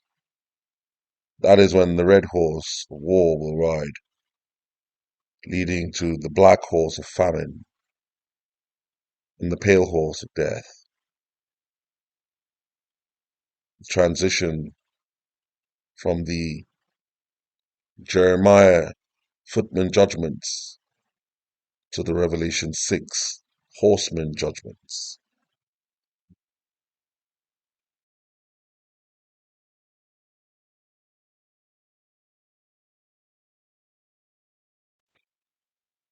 When the bear arises to devour much flesh, the bear has secured the 3 ribs. He is now about to devour much flesh. Daniel 7 verse 5. And behold, another beast, a second like a bear, and it raised up itself on one side, and it had 3 ribs in the mouth of it, between the teeth of it. And they said thus unto it, Arise, devour much flesh. The ribs being the 3 regions, Donbass, Zaporizhia, and Kherson.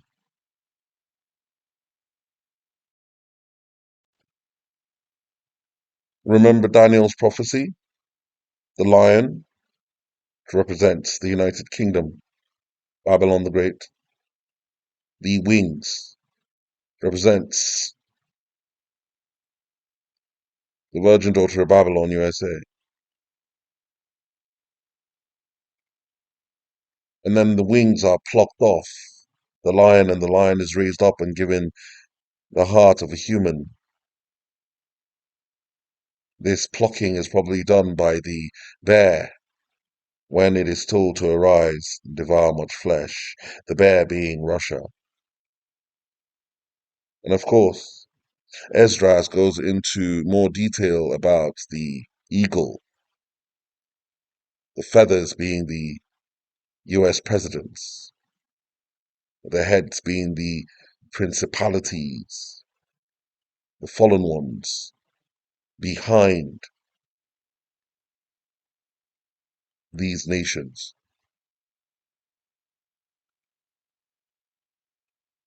The eagle is about to fall, Edom, which will lead to the rise of the Islamic nations of Khorasan, the 4-headed leopard with the 4 wings, which will finally morph into the final beast kingdom, out of which will emerge the little horn, Imam al-Mahdi, and the false prophet, Isa.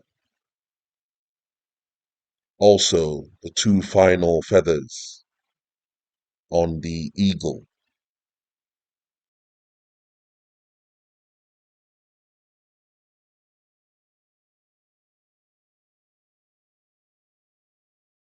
Umran Bayt al-Maqdis, when Jerusalem is center stage and flourishing, built up. Kharabu Yathrib. At that time, look to Medina and you see Medina in full-on dissolution. Nobody, no event in Medina, nothing. It plays absolutely no role whatsoever, even in Arab affairs. Kharabu Yathrib Khuruj al-Malhama. When that occurs, which is where we are now, then look for the Malhama. The Malhama is a great war. The Malhama is not just a great war. It's a war like no war has ever been. None. First time. What kind of war will it be? The Malhama. Hadith in Sahih Bukhari that 99 out of every 100 of the combatants will die, will be killed.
Jeremiah 50 verse 43, the king of Babylon hath heard the report of them, and his hands waxed feeble. Anguish took hold of him, and pangs as of a woman in travail. The beginning of birth pangs, tribulation, which will last 10 days. Jeremiah 50 verse 46, at the noise of the taking of Babylon, the earth is moved, and the cry is heard among the nations.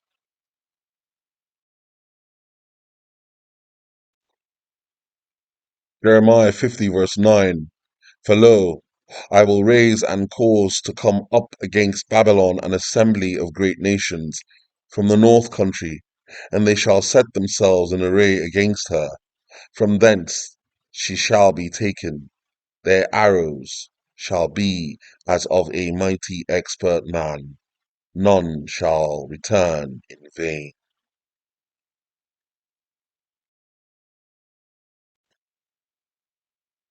Jeremiah 51 verse 11.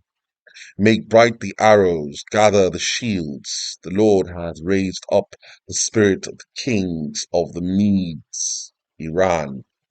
For his device is against Babylon, virgin daughter of Babylon, USA, to destroy it, because it is the vengeance of the Lord, the vengeance of his temple. So why does it say this? That Babylon is being destroyed because it is the vengeance of the Lord, the vengeance of his temple. Why?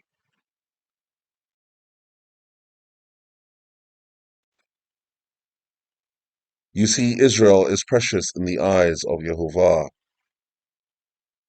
That is why in these last days he wishes to regather them and to build his house, because he wants to live in the midst of them. See, I will not forget you. I have carved you on the palm of my hands. Your walls are ever before me. The Beit HaMikdash. The Lord wants to return to Israel. He wants to regather his people, and he wants to build his house so that he can dwell with his people.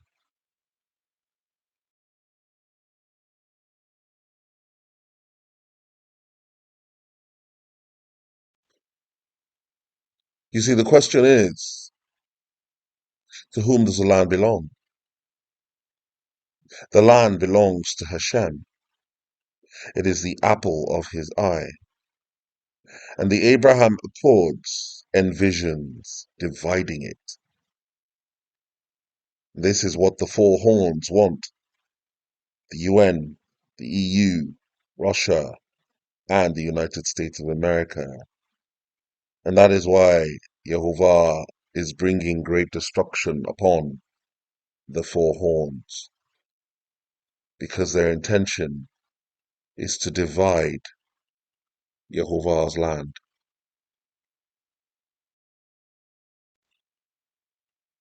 You see, the Abraham Accords envisions the two-state solution with the dividing of Jerusalem to west and east. And the two-state solution envisions a Palestinian capital in East Jerusalem. The only problem with that is the old city lies in East Jerusalem. And what do we have in the old city?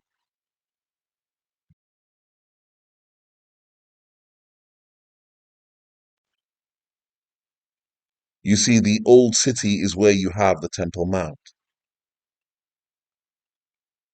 the very heart of Jerusalem and Israel and the world. Because upon this Temple Mount, you have something that is very, very vital. And what is so vital that you have on the Temple Mount? Well, it is the Eben HaShaitiyah, the foundation stone, which is currently covered by the Dome of the Rock. And what is this Eben HaShaitiyah, and why is it so important? I hear you ask.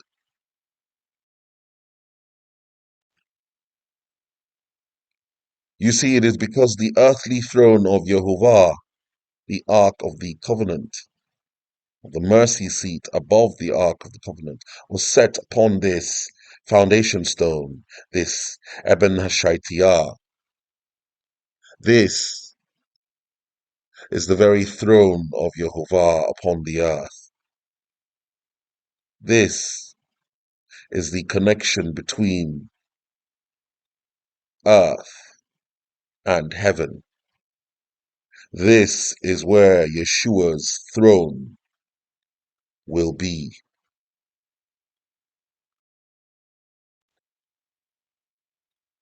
Remember that the Ark of the Covenant carries the very presence of Yehovah, the Shekinah.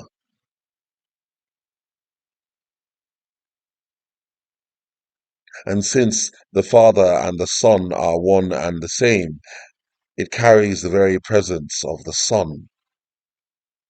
That is why the Son's throne will be above this. Eben HaShaitiyah, the foundation stone.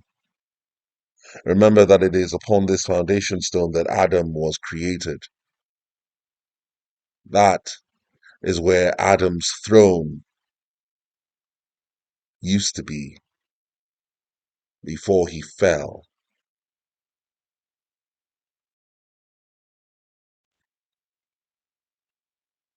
And so, where the earthly throne of Jehovah used to stand,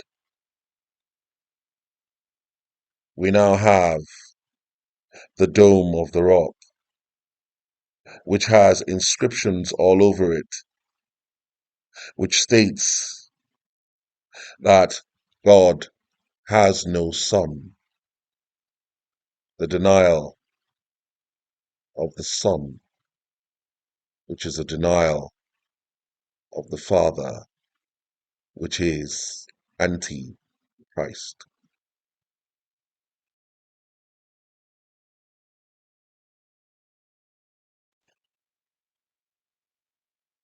And so, in order for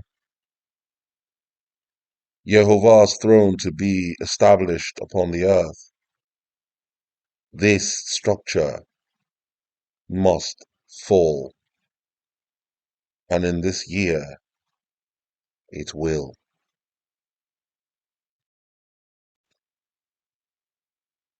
And so the Abraham Accords, by creating a two-state solution or envisioning a two-state solution, attempts to stop the establishment or the rebuilding of the Beit HaMikdash.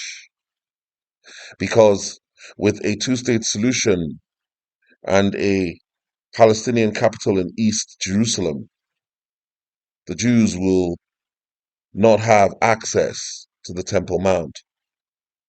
And without access to the Temple Mount, the Beit HaMikdash cannot be rebuilt. And therefore, the throne of Yehovah cannot be established upon the earth.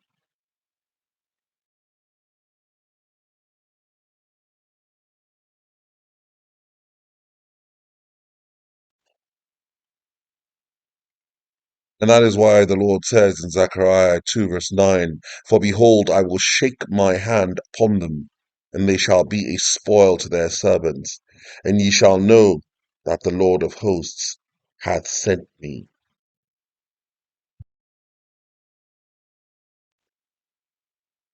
For he that touches you touches the apple, or the pupil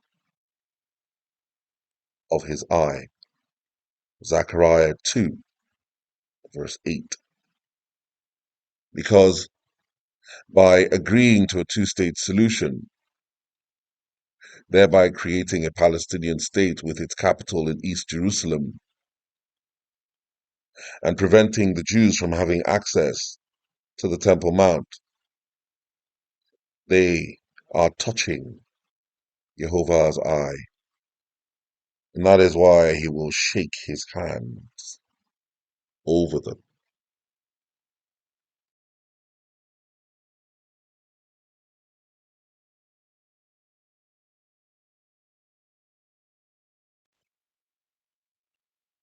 Jeremiah 51 verse 12, set up the standard upon the walls of Babylon, make the watch strong, set up the watchmen, prepare the ambushes, for the Lord hath both devised and done that which he spake against the inhabitants of Babylon. He will bring powerful nations from the north against her, and she will fall.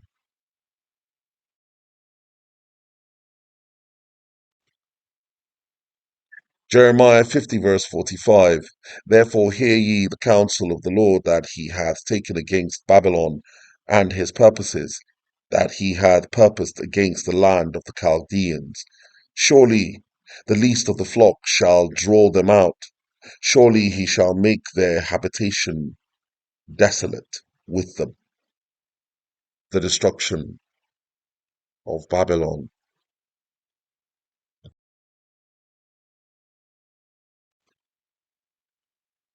Jeremiah 50 verse 46, at the noise of the taking of Babylon the earth is moved, and the cry is heard among the nations.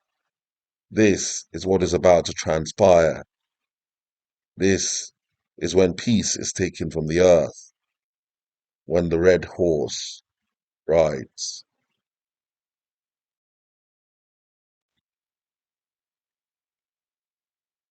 And at the fall of Babylon the people will flee. Jeremiah 50 verse 28, the voice of them that flee and escape out of the land of Babylon, to declare in Zion the vengeance of the Lord our God, the vengeance of his temple.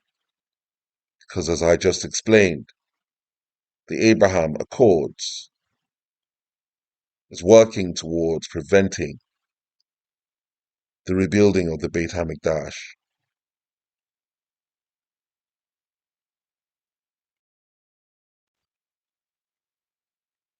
And so the red horse rides the first day of the month of Nisan, the new moon, beginning the time of tribulation, travail, birth pangs. This is when peace is taken from the earth, when Edom falls, when the virgin daughter of Babylon falls.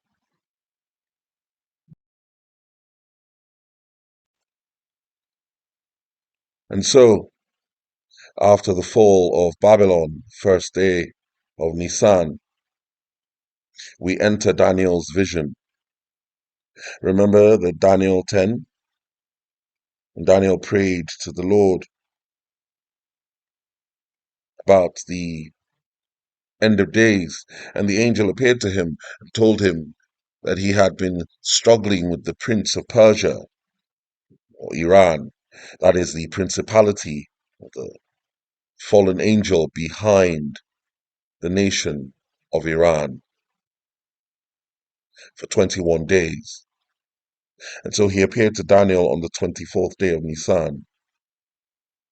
It means that the battle began, the equivalent of the third day of Nisan, which is the equivalent of the first day of April in this year. Of course, the tribulation goes on for 10 days until the 10th day of Nisan, which is when the Lion of the tribe of Judah arrives. The equivalent of the day Joshua took the children of Israel across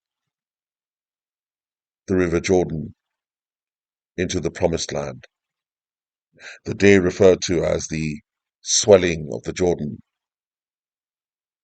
Then, of course, the wars continue until Yeshua comes down in wrath around first fruits.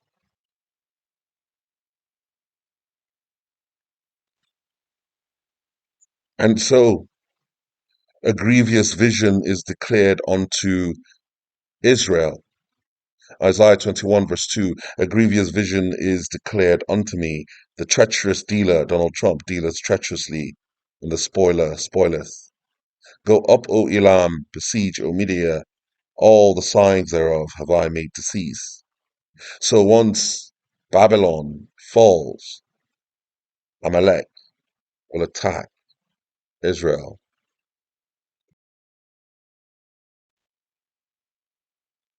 What is this grievous vision that Israel sees? Well, it is the fall of Babylon.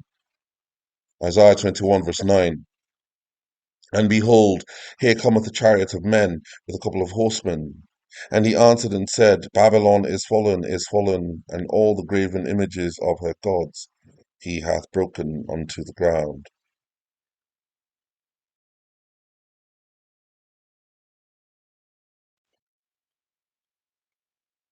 In the fall of Edom, the fall of the virgin daughter of Babylon causes Israel, Judah, great distress. Isaiah 21 verse 3, Therefore are my loins filled with pain. Pangs have taken hold upon me as the pangs of a woman that travaileth. I was bowed down at the hearing of it. I was dismayed at the seeing of it. The seeing of the fall of Edom, the fall of the virgin daughter of Babylon, and Babylon the Great, the fall of the West. And it is at this time that Judah, as well as Kedar, Saudi Arabia, will be attacked by Elam, Media, Amalek. Isaiah 21 verse 13 and 14. The burden upon Arabia, and the forest of Arabia shall ye lodge, O ye travelling companies of Didanim. The inhabitants of the land of Tema brought water to him that was thirsty. They prevented with their bread him that fled. As Kedar is attacked, the inhabitants will flee northwards.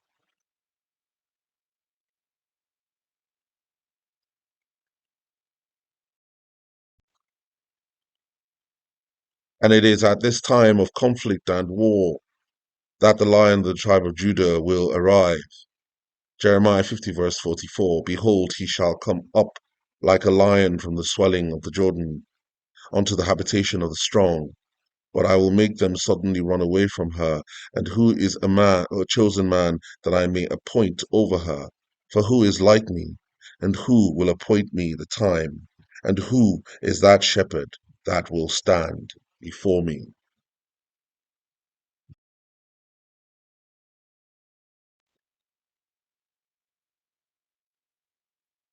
Zechariah 2 verse 13.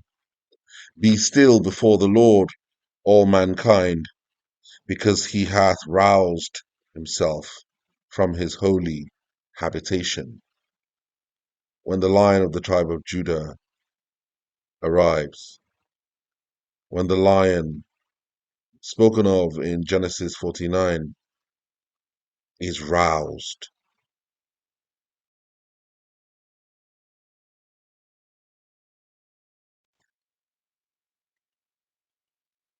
Jeremiah 49 verse 19.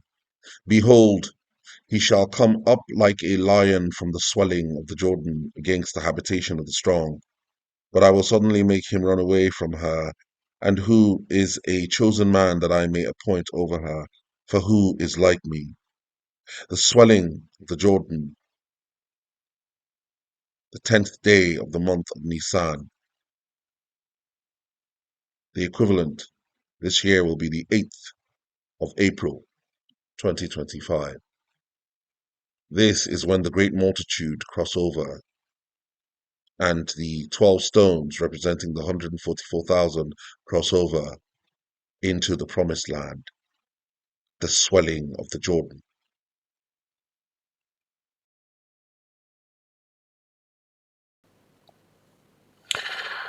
You see, once before, over 2,000 years ago, he came as a gentle sacrificial lamb to pay for our sins.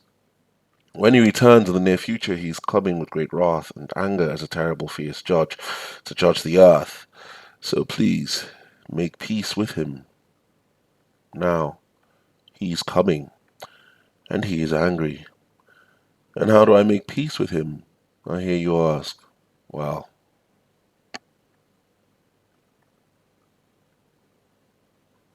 it's actually as easy as ABC. A. Admit that you're a sinner. As Romans chapter 3 verse 23 tells us, for all have sinned and fall short of the glory of God. And Romans 6 verse 23 tells us, for the wages of sin is death. B. Believe that Jesus paid for your sin at the cross. Romans 5 verse 8. But God demonstrates his own love for us while we were still sinners. Christ died for us. And Romans 6 verse 23 tells us, but the free gift of God is eternal life in Christ Jesus. And finally, C.